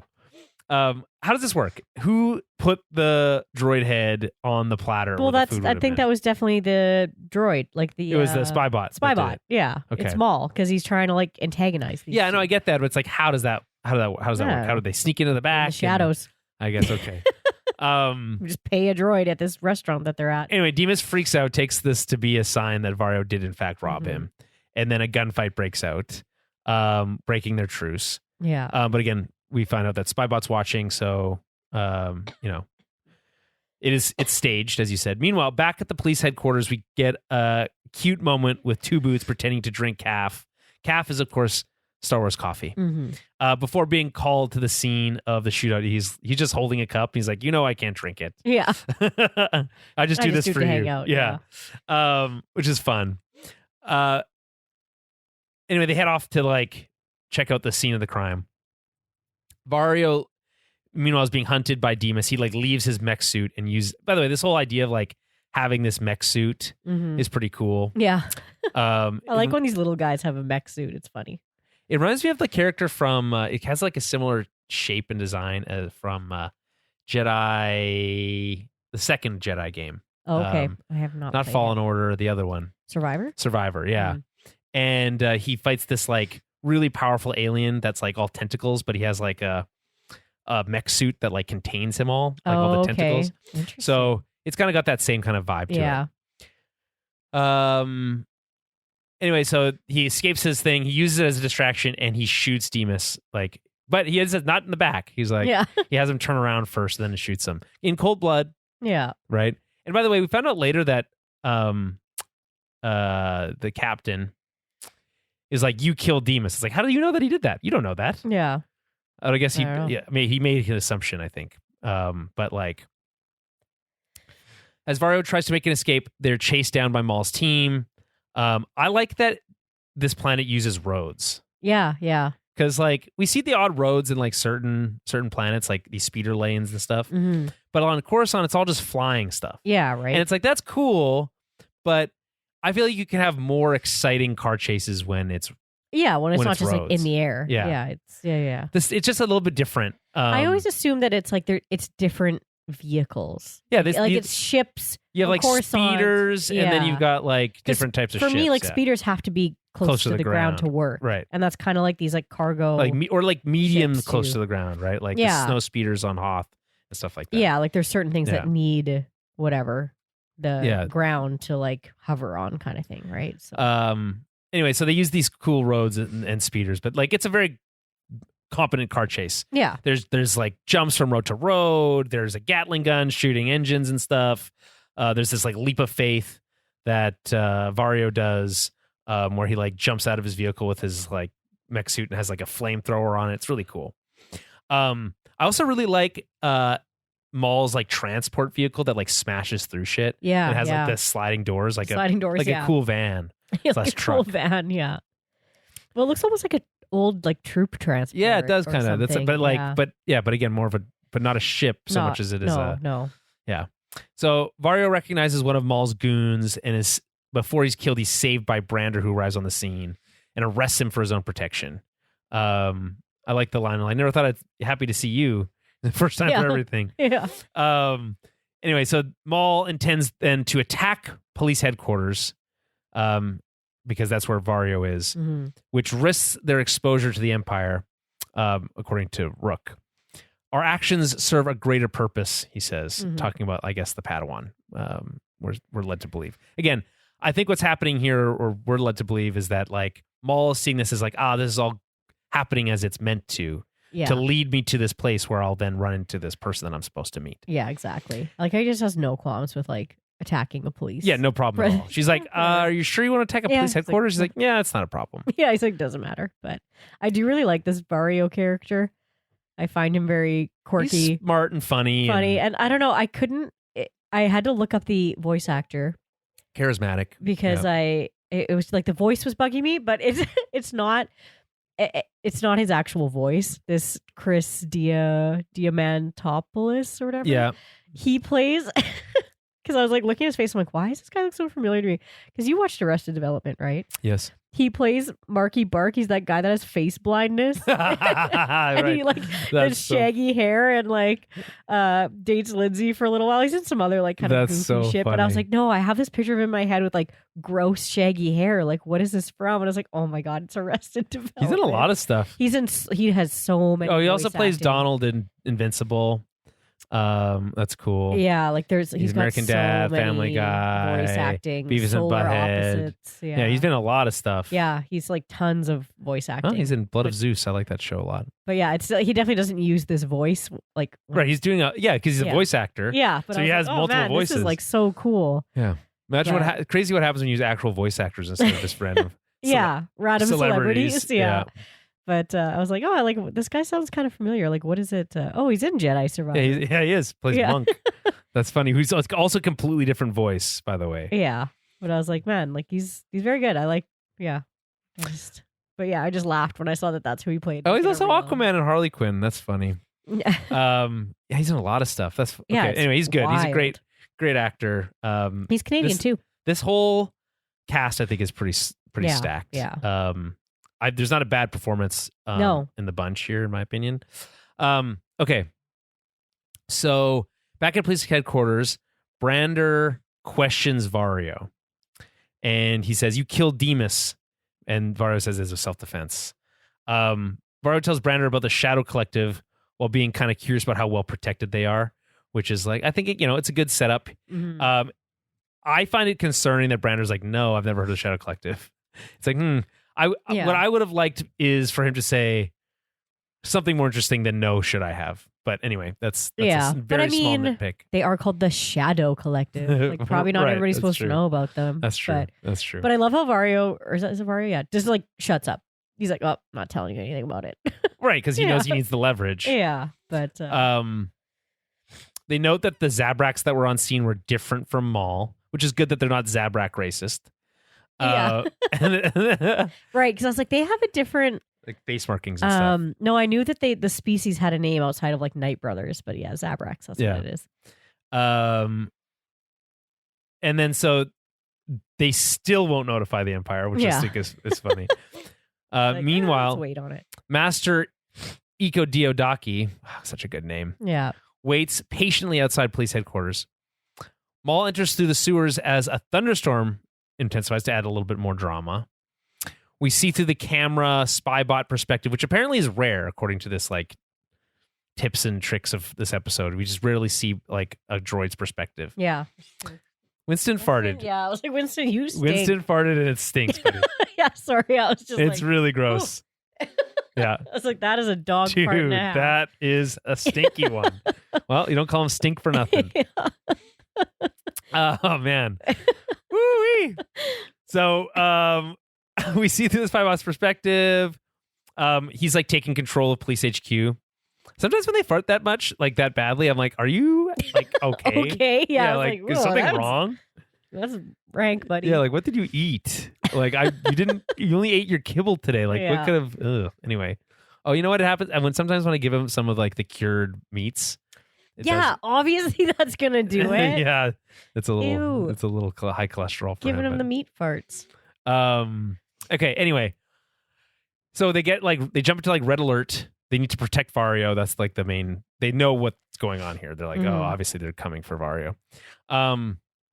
We get scenes of like troopers as they hunt down like the invaders and the like these policemen as they like hunt down the invaders. And there's like the Zabraks and they're like, it's like a horror scene as they're like passing by the hallway one at a time, just looking. Yeah, and then they're like, oh, and then they get caught and get shot by that Gatling gun again. How do you get a Gatling gun into a police headquarters, though? Through the sewer. Okay. That's how they get there. Fair enough. I was like, that's not a very locked down police headquarters. Very episode 1 style. Brander and Two Boots get separated by doors. The droid, Two Boots, tries to regain control of the system. I like the kind of back and forth between that's cute. Him and Spybot. I like how Spybot's like, no, what the hell? Like, he's just like, what? This guy's actually... Yeah. Anyway, Two Boots gets control of the system again, but the comms are still down. So the Zabraks continue to do their damage. They're just like wrecking havoc. I love how these guys just don't talk either. No, they don't They really. just kind of go like, huh, sometimes. Maybe they'll talk later. Yeah. I can't be completely silent. Just lots of grunting. Yeah. I prefer a silent henchman personally. Yeah, fair enough. Brander gets a shot in on one of the Night Brothers before coming face to face with Maul, which is crazy. And he's lucky to survive. So This is my nitpick. Oh, that he doesn't kill him? Well, I'm like, okay, here's the thing. I don't love when you have like two of your main characters like come face to face, and there's enough. You need to have enough plot armor that the one can't kill the other for whatever reason. It's But this like, is okay, brand new, so they don't have that yet. Yeah, but they do obviously because he's not gonna like. We Okay, just but here's saw this him- argument though. We saw Maul have no problem like murdering a bunch of police earlier. Yes, correct. So why would Why he not this guy? kill this guy? Okay, It's like, so to me, it makes no sense to his character. Like, he would just cut this guy down. disagree actually. Oh, okay. Because I think Maul loves having like a tete-a-tete. He likes the cat and mouse game. Fair enough. And he already saw on the camera footage this cop. He recognizes him. Gotcha. So instead of like pulling him fully in with the force and stabbing him, he takes his gun, and then he might have killed him, but he doesn't. He's then like he thinks about it, and that provides enough time for those droids to come in and have him run off. Fair enough. So like, it's a little bit of both. It's a little bit of plot armor, and it's a little bit of like I think Maul actually kind of likes the idea of this guy chasing him a bit. Fair enough. If you want to see it, He likes way. the chase. I would have just liked a better reason for him to have not killed him. Like those droids come in a little quicker. Something else is happening that he doesn't have as much time. Also, they don't need to come face to face in episode 1. That's true. also fine. That's also exactly. Because I'm just kind of like he has no problem just like murdering anybody else. But okay, fair enough. If you think he likes, I don't know. That's my. Yeah, I think he likes the challenge. That's my. Yeah, and he's like, let this guy live for a minute. But he is lucky to survive, though. Like I do know that. Yeah, like we see it with Vader a lot. Vader will just like toy with people when he's fighting them. He's not actually trying very hard. But anyway, Maul does another quick hallway takedown. First of like 4 in this few episodes. It's really cool. It does feel like they kind of back themselves into a corner. Like, okay, the first time we're really going to get to see him use his stuff is going to be another hallway. But it's like, it didn't have to be that way. But again, you guys are the writers, so yeah. I guess there's no other way for there to be a prison that's not just hallways. I mean, that's also part of it. Yeah. Anyway, it's just very convenient that Vario's cell is right across the hall from Devin's. But again, fate, right? So I just like the way this is shot, where she's like looking through the window, and then she sees the back of Maul's head. Yeah. And he's like, and you're like, is he gonna look? Is he gonna look? And he doesn't at first. Yeah. And then he goes into Vario's cell and he threatens him by putting his lightsaber against the wall and then like dragging it towards his head, which is very cool. Yeah. And I love when people say, I did what I had to do. It's the worst excuse in the world. It's the most self-serving, selfish thing you could ever say. I did what I had to do. And no one ever says that when they're doing something good. It's always when they've done something bad or screwing someone else over. So I have a little bit of sympathy for Maul here. And he said, I love Maul's response. So you had to abandon your oath to me? Or was it greed and fear that caused you to withdraw your ships and weapons when I needed them most? Very cool. Hinting at some sort of event where he needed backup. Yeah. Maybe even in Mandalore. Yeah. Like, do you think it's like Siege of Mandalore? Or not maybe. Siege? Maybe. Was that was the Siege of Mandalore. That's season 7. Yeah. Could have been Siege. No, I was thinking more about like Night of 1,000 Tears or whatever. Oh, Maul wasn't there. He wasn't anymore, there for that. Yeah. Could have been Siege though. Anyway, Vario offers him resources, but is spared when he offers up the pikes as the one thing he can actually do. Yeah. Maul turns his attention to Devin. So again, it's like the suspense here is well done. It's like, oh, is it gonna play out? Is he gonna see her? Is he gonna see her? It's like obviously we expect that to happen, but it's like, of course, it's the way. And then she's like, he turns, the thing opens, and then the way his shadow casts over her face. The music swells. We get this choral chanting, which is very Maul. Yeah. And all you get is her saying Maul. Yeah. Which is really cool. That was cool. I was not expecting her to know who he was. So I was like, oh shit, like she knows who this is. So I feel like if you were the Jedi during the Clone Wars, there would have been a class on like who are the Sith we know of? That's right. Yeah, that's fair. Actually, do you think all the Jedi knew who Maul was though? Because like, That's what I'm saying. They would have. I feel like they would have taught the younglings about it. but like, I don't think Kanan knew who Maul was. No, he didn't. Because when he meets Maul in Rebels, he's not immediately like, he's wary of him, but he's more of like, that's a Sith. Like, that's not. Or maybe it depends on the dark age. side. I think. Kanan was actually quite young. He was like, then, I think he's a few years younger than she is here. Probably, yeah. Actually, Anyway, it's really cool. I think it's a really cool ending. It is cool that she I like the knows who he is, music. though. I like the cinematography. I like the shot choices. Like this like first person perspective as she's like looking through the window is very cool. It's all just very stylish and tidy. And again, very cool. For whatever reason, it just doesn't have. It's missing something for me, and I'm not sure what it is yet. Maybe we just need clone troopers, and then I'll feel better. I don't know. There's no reason. There's a D. Bradley Baker cameo in the episode. Is there? Yeah, he voices the fruit vendor. Oh. Yeah. Any thoughts on episode 1? Final thoughts? Yeah, no, I was gonna say that was my only like I said, that was my only nitpick. Was that? But yeah. No, other than that, I mean, I liked the pacing. I liked how quick it was, like fast paced it was, and it did very well as a first episode to kind of set the scene for what we're going forward with, right? So, Yeah. I feel like a lot happens in that 30 minutes. Yeah, it does. It's like, okay, a bank heist, police chases, like we meet all these characters, but it doesn't feel... There's 2 chases in the first episode. Yeah. There's 2 sequences where Maul is whipping around his lightsaber. Well, wait, is it this episode or the next one? Well, there's the beginning there's the heist chase, and then there's the chase from the meeting. Those are 2 different chases in this episode. Oh, right. No. There's another chase in the next episode. Yeah. Because I was like, when does the other old Jedi come in? But that's the next chase. Yeah, there's a third one. Mm-hmm. like right away. Yeah. And then that's cool too. Yeah, like we introduce the Jedi, they're arrested, they're involved already. By the end of the episode, it's very cool. Yeah. Okay, so let's move on to chapter 2, Sinister Schemes, the stupidest of all the names. Maul, it just sounds like something a 10-year-old would come up with. Maul seeks to enlighten his new prisoners while Lawson pursues him. Is he really trying to enlighten what's his name? I wouldn't say he's trying to enlighten him. I think he's trying to enlighten Mario. her. Yeah, her. But it says prisoners yeah, I would here. say I don't prisoner, know. but yeah. Because like he's just holding Vario until he gets what he wants. That's right. He doesn't need to be enlightened. He's not enlightened.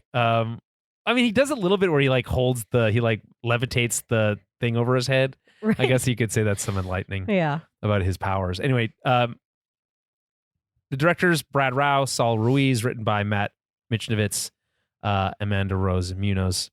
And this is only 24 minutes, and with credits probably closer to 20. Or 22. Mm-hmm. There's something to be said about like holding yourself to that same like 22-minute format that the old Clone Wars had. Yeah. And like challenging yourself to standard it, but also that 1.5 hour Bad Batch opening premiere is pretty cool. So yeah. I don't know what to tell you. Both work. I don't know what to tell you. All right. So we started Police HQ, straight to the title card, which we didn't really talk about last episode, but pretty cool. We got this like heartbeat, like drumming, which is very cool. Like it's fire flaming and like crossing out with blackness. It's just all very like angry and moody, angsty. And I guess if you're describing Maul, those are words you could use to describe. Absolutely, yeah. Anyway, we pick up moments after the end of the last episode. I do like when we do that. We don't we don't need to wait around. This is like literally, I don't know, a minute, 2 minutes later. We get this really cool shot of the camera like pulling back up as this ladder that they're going down. As they're like defending. It's really cool. Maul is at the top. He's using his lightsaber to like deflect the blaster bolts. Yeah.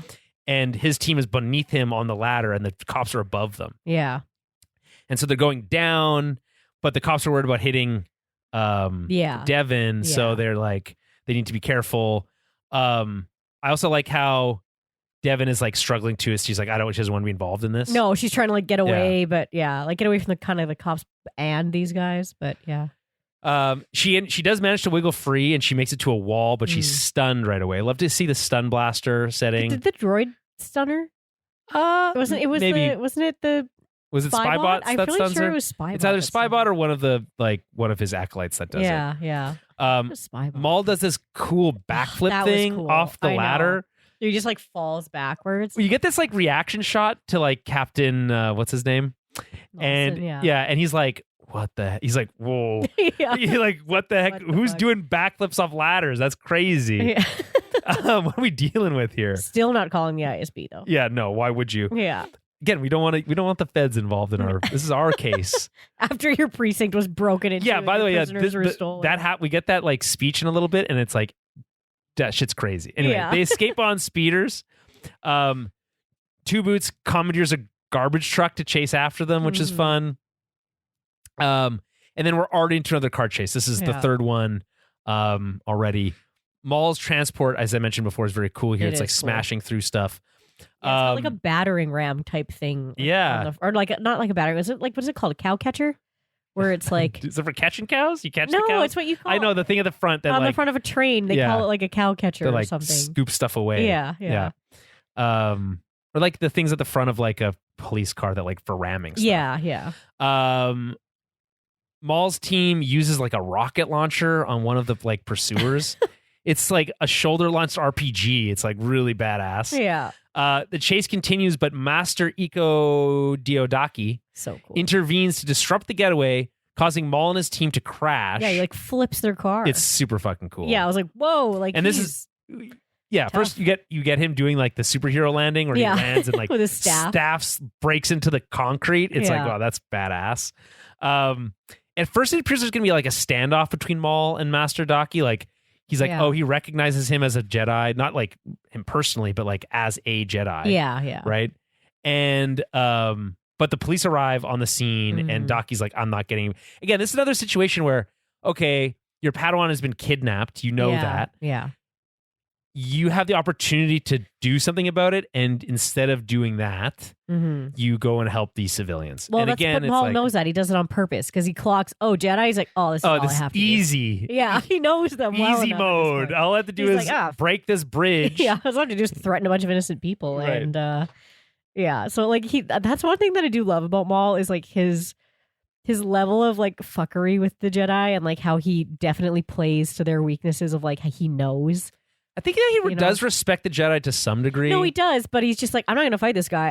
I know if I crash that I can bridge, exploit their weaknesses. Yeah, he's not going to be a problem. Right. Like, he's like, you kind of got to divide and conquer at this point. He's like, well, I've got the cops and this guy, but I know for a fact he's going to help the people first. Right. So. And so he has they have this little stare off. Yeah, and he's like, oh, all right, well. Yeah, and he pulls the thing down. Yeah, he's like, crash this bridge instead. Devin does try to escape, but she gets grabbed by the Mandalorian with the like grappling hook thing, which is cool. I guess we don't really think about it, but like, or some people do, or we have in the past. The Mandalorians, their armor is designed to like fight Jedi and stuff. So it's like it's super strong when you employ it in this manner, where it's like, oh, we have a Mandalorian who needs to like keep this Jedi a prisoner. It's like it's super effective against them. Yes, so that's cool. Maul uses the Force to break the nearby bridge, causing a distraction so they can escape. Master Daki stays to help the bridge. Brander, Captain Lawson, notices him. Brander, by the way, weird name. Brander, yeah. Brandy and Brander. Brandon notices him, but he disappears like very Batman style. Yes. Or he like looks away for a half a second. Yeah. I like how at first he's like, oh, this old man is like not like, well. Are you okay? And then he says, as he like drops the bridge, he like connects the dots. He's like, oh, that old man was holding up the bridge. Yeah. And then he's like, and then he's gone. And then he's gone. It's like, that's cool. He kind of clocks like, oh shit, that, because he would know who Jedi are. Obviously, you've seen laser swords. So yeah, but he doesn't. You don't wear a shirt that says I'm a Jedi. No, of course not. But he's just exactly. But yeah, I do like that he kind of clocks that too. Yeah. So the next day, Captain Lawson and his team wonder why Maul would take Devin. They're like, why would we go after her? They haven't connected that dot yet. That would be the biggest question mark. It's like, like why'd you take that girl? It's like, if I was a cop and I was in his situation, my first instinct would be to say they wanted a hostage. That's what I would for the assume escape, too. Yeah, right? That's exactly. But what I then would why assume. didn't they let her go when they had the opportunity, when they were already gone? Yeah. But again, unless they want the leverage, and then I guess and they don't really get a chance to get into this because they're interrupted by his boss, I guess. Very cliche captain, like detective and captain like meeting here, right? Like, look at all this damage you caused. Yeah. Look at all the chaos. Yeah, exactly. The mayor's gonna have my head for this. Anyway, so cliche list of outrageous things that happen in a police case. Yeah. Attack on government and civilian targets, abduction of 2 prisoners, including a known crime boss, and they don't mention this, from the police headquarters. Yeah. So like it's fair to say like if this happened, it would be like national news. Yeah. Oh, yeah. I do like that what we're dealing with here does feel like it's not the run. It's just like this isn't just a regular day for these people. No. So this does feel like an extra special type of case. Yes. But she does seem to be an understanding type of boss because she's like, listen, the governor's breathing down my neck about this. I do like the reference to a governor. That's an imperial title. Yeah. And like he's like, if he gets nervous, he's going to call in the Empire for sure. Mm-hmm. Right. So, again, my suspicion is that they're already aware. Yeah. At some level. Yeah. They probably know that some of this is, but they don't know Maul's involved is part of it. Also, it's like, okay, it's crime boss stuff, right. whatever. We don't really care. But again, let them clean it up. They did find that ISB file, and it's like, I feel like there's got to be like warnings on that. So anyway, if I were her, I'd be like, this, we need you can't be just 2 guys working on this case. Yeah. Where's the task force, Okay, but this is the funny thing, because in one of the comics about Lawson, he gets in shit because him and Two Boots go into Demas's, like, he has this bar, and he has all these like crazy not animals, but like different really dangerous venomous things that he lets fight and lets people put bets on, yada yada. Sure, yada, like right? cockfighting, like in the back, right? But all this chaos happens, and then like whatever, Lawson almost dies, and Two Boots and whatever has to save him. But then his boss is like, "Kay, you have to stop just working alone. Like, it can't just be you and Two Boots all the time." Right. So she gives him a team, but then there's like a mole on the team, and like it's a whole thing. So no, okay, so right? maybe that does explain it a little bit, but it does feel funny here. So like there is kind of like a history of Lawson kind being of like a lone wolf. Oh yeah, and her being like, "Hey, like you gotta fucking cut it out, like get some help." But just then part of him being like, "Well, what happened last time? Like that guy was a rat and almost killed everyone." So. Yeah. I mean, you could have said that. That would have been cool. Yeah. Anyway, she's just like, solve it. Like, get it over with. Back at Maul HQ, Devin is treated by the Mandalorians. I like how he's like, the Mandalorians, they're experts at combat injuries. Combat industry. It's like, yeah, of course they would be. Yeah. Rook wonders why Maul didn't kill Vario. Maul knows Devin is, so he doesn't kill Vario because he feels like he can still be useful. And he's like, if he proves not to be, I'll just kill him then. Yeah. I think he's like not worried about. Yeah, Vario. no, he's not worried about it all. He's like, why do you keep talking about Vario? It's not important. Just do your job. Maul knows Devin is a Jedi and wants to use her as a weapon, and like he does this whole thing where he like lays out his plan, like very like straight mustache twirly, like I'm going to carve her into a weapon against my enemies, including the most obvious one, Darth Sidious. And then Rook is like, Sidious, yes, perfect. That's I too want revenge. And then she's like, but she's a Jedi. How did she survive? Little does Rook know that like so many Jedi survived Order 66. It's more like the ones who died. It's like, how did you get taken down so easily? Yeah. At this point. Yeah. Right.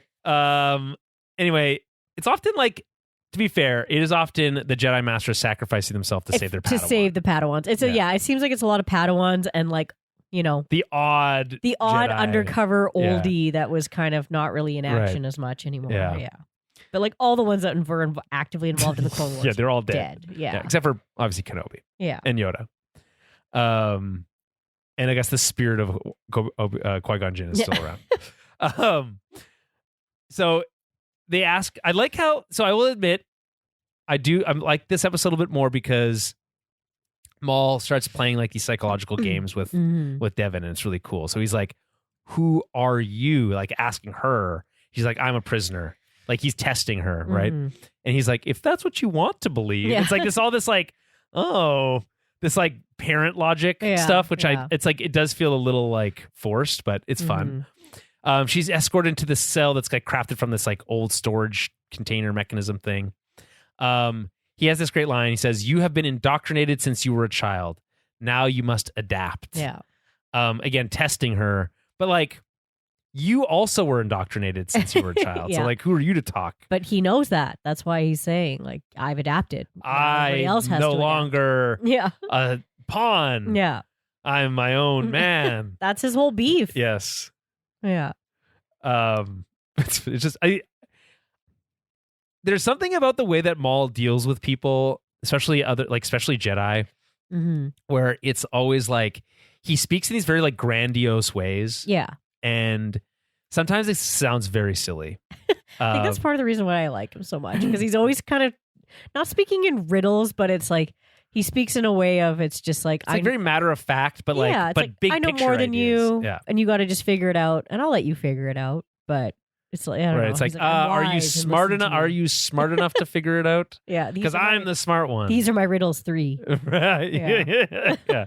You'd be a great troll. Yeah. Anyway, we're back at we meet Bradner's son, Brandner.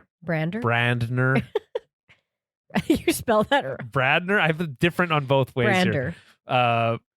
Is it Brad? No, it's not Brander. It's Bradner, right? No, it's Brander. Brander.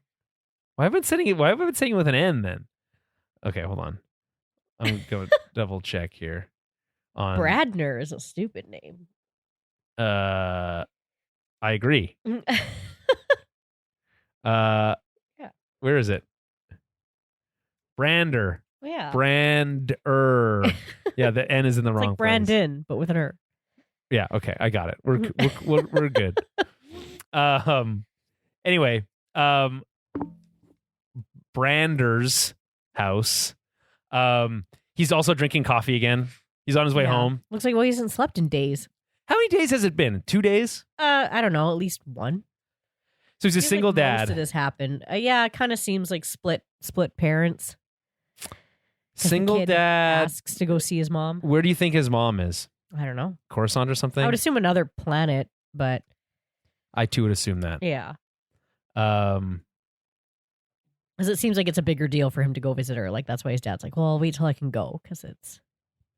Yeah, I mean, so this is another cliche, right? Which is like this single, the cop like that this works too hard. Yeah, well, the parent that's like only cares about work, right? Yeah. And then like the kid feels abandoned. Yeah. And so it's like you missed my lacrosse game. Yeah. Now I'm gonna do Space now I'm gonna do crime because I'm gonna act out. Yeah.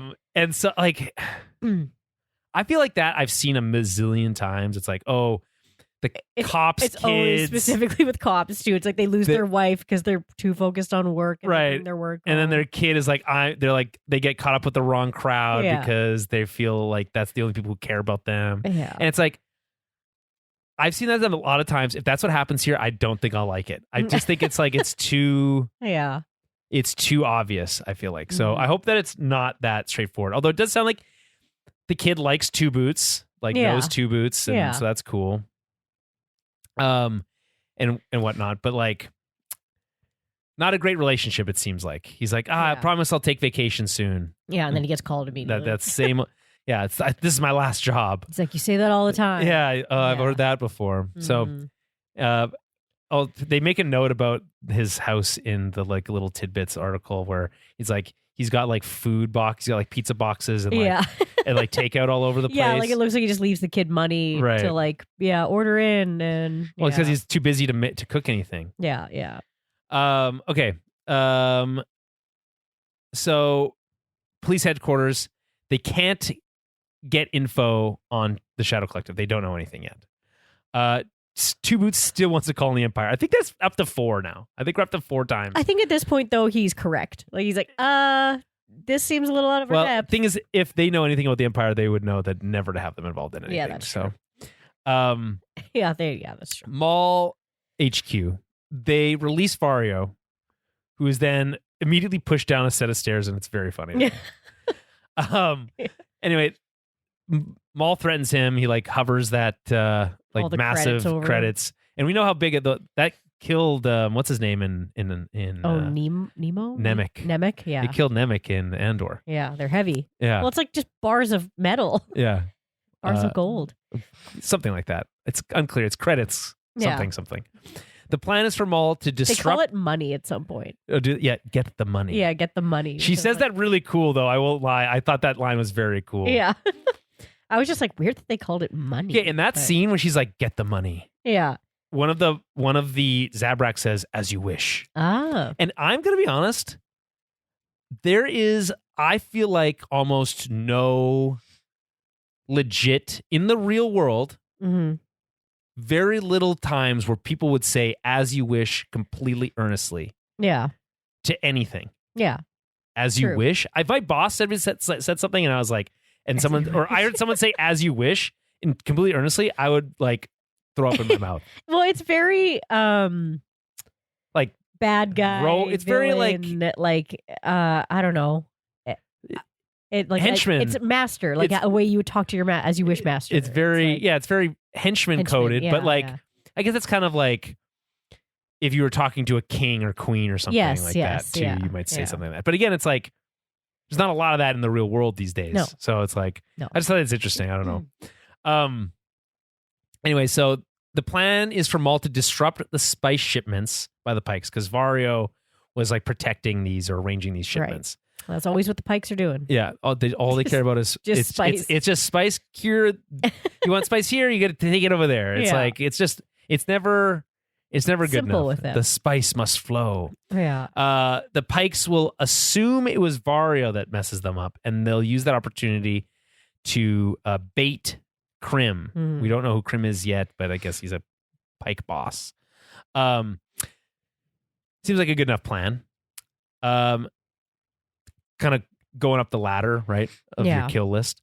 Somewhere in the Janix underground, Brander meets with his with an old contact. Again, maybe this character is introduced in a comic book somewhere. I don't know. She might be. I can't remember. Rena Sewell. I love that the elevator droid like laughs at him as he like. First of all, there's an elevator droid, which is fun, and then he laughs at him, which is very good. Anyway, so she knows his kid, and they go back to some event on a planet called Catalor. That's the one. That's the comic I was telling you about because that's when he brings up basically the guy that traitorred them or backstabbed them. So they're like, he's like, and they say the guy's name or something. Oh yeah, well they're like, that was a real double cross. Yeah, exactly. Okay, so that's a reference to something that happens in a comic. Okay. Yes, yeah. That's cool. I like when the show references the comic and not the other way around. Yeah. He wants info on the Shadow Collective, so she kind of like lays out a few details based on Mandalore. Boss named Maul. Merged the Pikes, Crimson Dawn, and the Black Sun. He vanished after the war. Was captured by Ahsoka. The Syndicate's disbanded. So we have another timeline. So he had already established a syndicate back then. Yeah. It fell apart. Yeah, when Maul in the power vacuum of Maul disappearing. But it's like if you think about it, he didn't really disappear for that. Like he wasn't captured for very long. So like what was he doing for those 2 years? I think it's just I don't know where necessarily he was after he escapes that ship. Like we don't really know how far he can actually get with that ship that he takes. Take a Y-wing? I don't know which one he took, but yeah, like I guess it's one that did it have hyperdrive? Yeah, he takes off. I think he could go wherever he wants. I mean, obviously he has to go recruit Rook and like his Dathomiri brothers and. But I would assume that when Order 66 happens and the Empire comes about and all this shit happens on Mandalore, that these crime syndicates are like, fuck this shit. Like we don't want to be. Yeah, no, I get them pulling out. What I'm saying is, I don't understand why it takes Maul 2 years to like come back for revenge. Because like, who knows? He's then maybe build himself back up. I guess like he's kind of taking stock of like the new landscape, the Imperial landscape. He has to find his allies, hiding a little bit. Yeah, and he doesn't want to be like captured super early again. They think he's dead, so he wants to use that to his advantage. I suppose there's some story reasons why you'd want to do that. Okay. He vanishes after the war. Syndicate disbands, which they preferred because they probably didn't like being under the thumb of Maul. No. Well, because you remember how he like goes into Black Sun, he just cuts off everyone's head. Yes. And then he's like, well. I'm in charge now. Yeah. And the guy's like, okay, you made your point. I guess I do. so. I do remember that. That's fun. Yeah. So, yeah, I mean, obviously they probably don't love that. But it's also like pot calling the kettle black a little bit, you know? Yeah. So whatever. Oh, of course. Rena connects the dots to Vario and Demas, who I guess had a deal with him. We already knew that for some degree, but now he's learning it, and so the character's catching up behind us. And then I like the line where it's like, well, I assume it didn't go so good. Yeah. Considering Vario is missing and Demas is dead. Yeah. And like, yeah. So he's trying to figure out like what's going on, like what's the motivation? You think it's revenge? Yeah. And she doesn't really give a straight answer. She just says, I sleep good knowing I never made a deal with Maul. Yeah. Right? And then he's like, okay, thanks. Anything else? He's like, well, I'm free for dinner. Yeah. Which is really fun. I think these two have a little bit of a you think? flirtation. But also, like, if you're a cop, can you really date an underworld? I don't know. It says, whatever you call them, CI, confidential informant. Yeah. Also, it seems like certainly a massive conflict of interest. Conflict of interest, yeah. But it's people fall for people who they fall for. What are you gonna do? Yeah.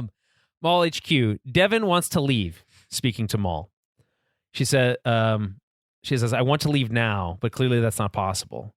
Maul says, "If that's your point of view, and if I may be so bold, that greatly concerns me." That's maybe my favorite line from the whole the whole 2 episodes. Yeah. Like he's been basically straight up telling her, like, you should be smarter than this. He's like, yeah, you're dumb. Yeah. And if you're this dumb, then like I'd have no need for you. Yeah. Right. Which is good. It's like it's smart writing. I like it. I like the if I may be so bold. It feels very like genteel. He's basically just been like, use your head.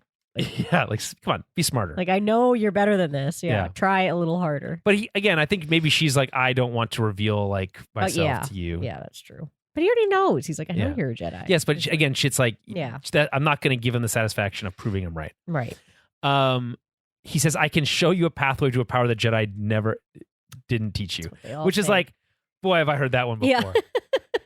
Yeah. Were you also at the opera? Yeah. Some not may consider from unnatural. A Jedi.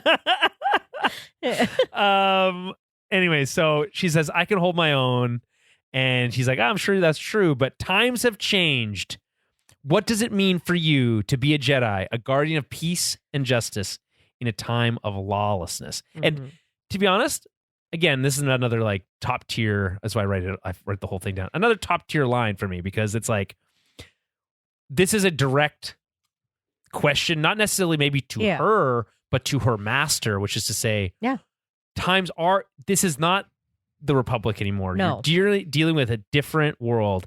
So what does it mean for you to be a Jedi in a world where you are not only hunted for doing those things, but also to be a guardian of peace in this time of lawlessness? It's like, this is a criminal age. Yeah. Like there's no peace for you to guard. The government is criminal. Everyone who backs it is in some way a criminal. Yeah. And then there's like the straight up criminals who are benefiting from it. Yeah. So you have to choose as a Jedi what does it mean to be a Jedi in that time? Now his perspective is abandon the Jedi entirely and follow me. Yeah. Yeah. There's a middle road in there that's like being a Jedi might mean something different now. Yes. But it doesn't mean turning my back on my principles and becoming, and joining the dark side, whatever. No. She does she's got a backbone. She says, I still believe in those principles. And Maul always with a snarky answer. He says, if only there were more like you, perhaps things wouldn't be the way they are today. And to be honest, it's kind of true. Yeah. If Anakin wasn't such a bitch, we would and was a little bit more willing to stand by his principles, we wouldn't be in this mess. That's true. So, and I you know what? I couldn't even like the headcanon of like, he's literally talking about Anakin right now. Yeah, absolutely. Because he knows about that whole thing. And it's like, He doesn't necessarily, like, it's generic, but it's like, I like the idea that, like, no, that's what he's thinking about. That's fun. Yeah. Anyways, she knows who he is. She's like, I know what your whole deal is. Maul says, I'm not the villain.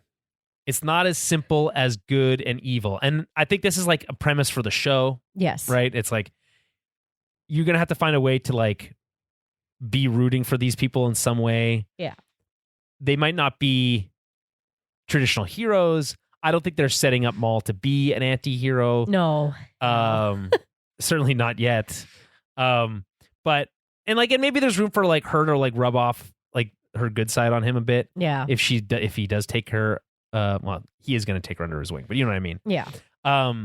But I think the show is saying, like, hey, it's not all black and white in this Imperial world, and that's it's kind of like the whole, like, Saul's character too, right?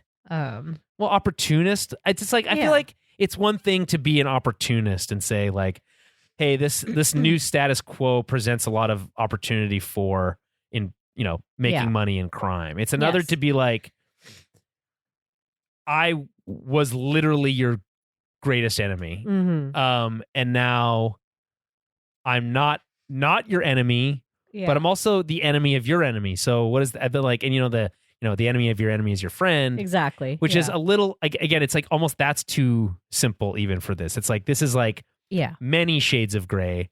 Yeah. You could argue that this concept, and if the show is really committed to it, is maybe a learning that they took from Andor to say, like, hey, Andor was so critically and, like, just generally adored by everyone who watched it, with very few exceptions.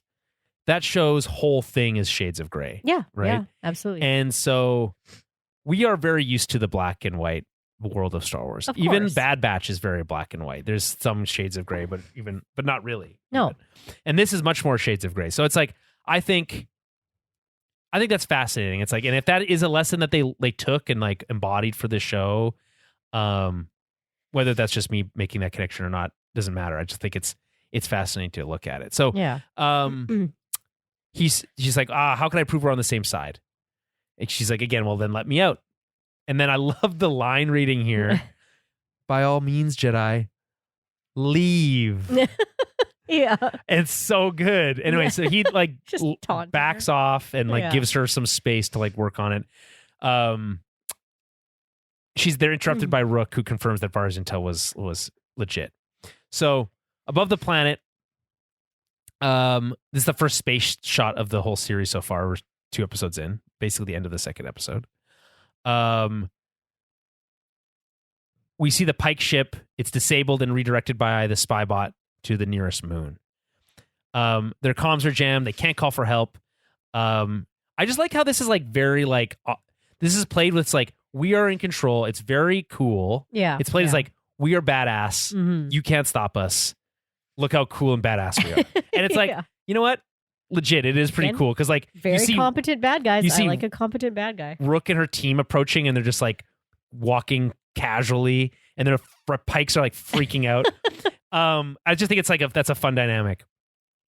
And they're, like, prepared to be boarded.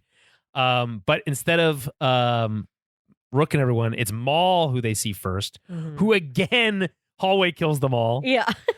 Which is, again, it's like, oh, we're really just, I know you keep writing yourself into this situation, but maybe we could see him use his lightsaber in another context, in a less obvious.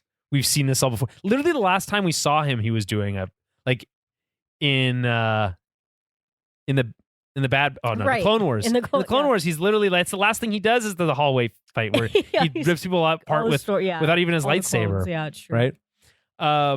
Throwing doors and cutting people in half. Yeah, it's badass. It's cool, but it's like, there's got to be more, like, tricks up your sleeve, right? Anyway, Rook steals the money. Again, calling it the money is fun. And then Maul threatens the last living Pike. The Pike says, "Your victory will be short-lived, like your once mighty syndicate." Like how you saying that as he's holding him. I know, exactly. Yeah, it's pretty ballsy on this guy. Yeah, right. You'll die like what does Vader say? you'll die, unlike most others, bravely. Yeah. Right? So Yeah. I know I butchered that, but it's like basically that same idea. Yeah. Everything that was yours is now controlled by Mog Krim. And I like Maul, Maul's line here. It's a little like snarky. Yeah. I'm sure you believe that. Mm-hmm. And then he gets killed. Cut in half, I'm pretty sure.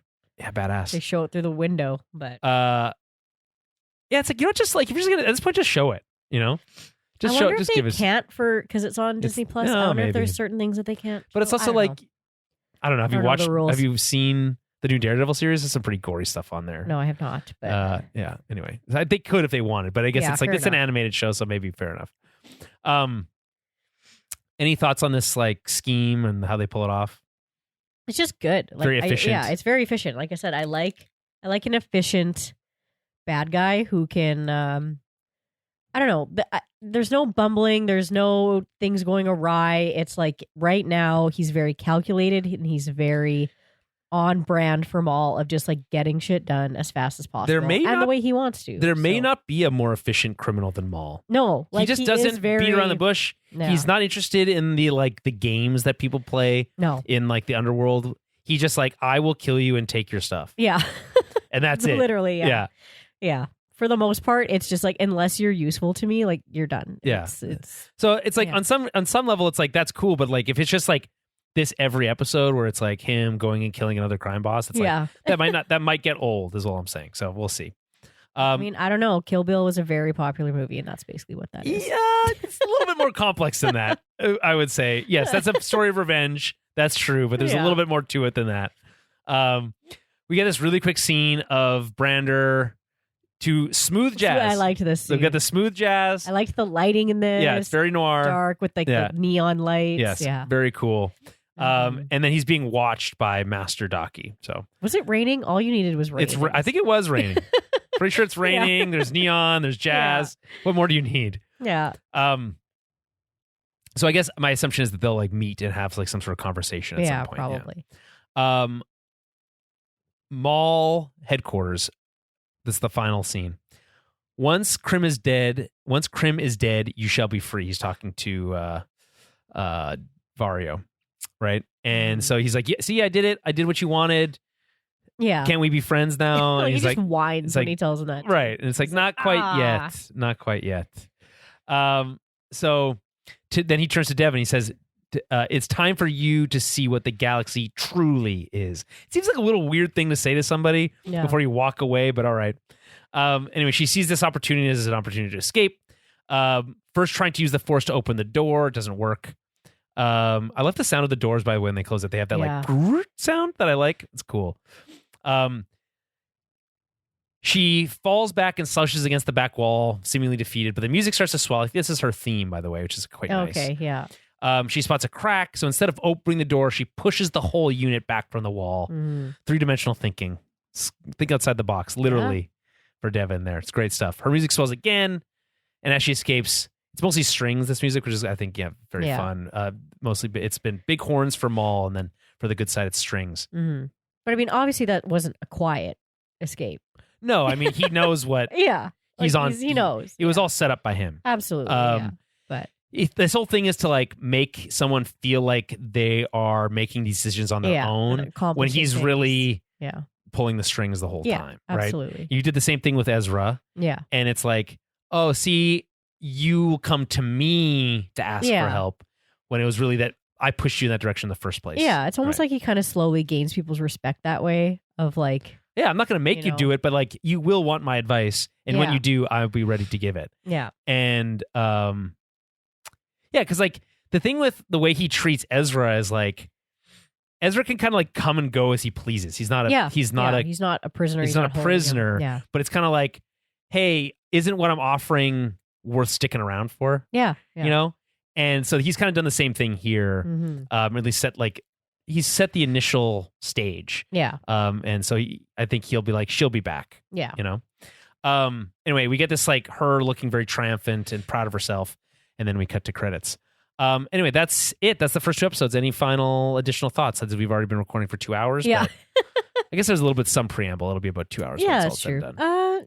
No, I mean, like I said, I do like that there isn't a lot of bumbling in this show so far. Oh, it's all efficient coolness. Yeah, so I'm like, it's a lot of action. It's quick pace. It's like 90% action. And I'm like, okay, and it's not a lot of like the character work has been quick. We get to know these characters. We get a very sense quickly, of them. I would like to know more about Devin. Like we don't really know much about. It's 2 episodes. We don't really know anything about her or her master.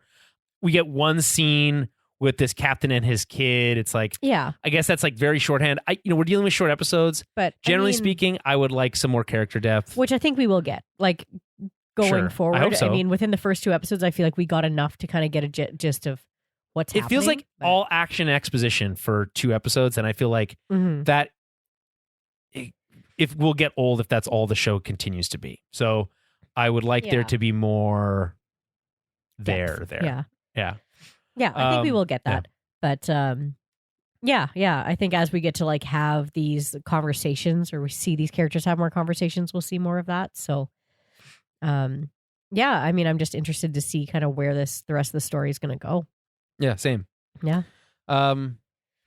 Next 2 episodes. Let me just go back. I guess we're off to fuck up some pikes next. Yeah, I think. Whispers in the Unknown, Chapter 3, and Chapter 4 is Pride and Vengeance. So, yeah, I assume we'll see some pikes over the next little bit, but there's more to it. Like, I think we need to see more from Devin here. Yeah. And we need to learn more about her backstory and all that stuff. So, and that is really where, again, that's where my heart is, but the show has still an opportunity to win me over into other elements. We'll see. Anyway, we'll be back next week with more of that on the main show feed. I'm going to try to connect with Matt sometime next week to do a classic news episode, all things TV and movies related. And then next week, if we get an opportunity, hopefully, and maybe the episodes aren't, maybe 224s or something, we can touch on some of the Star Wars news. And yeah, that's it. So we'll be back next week. But until then, may the Force be with you.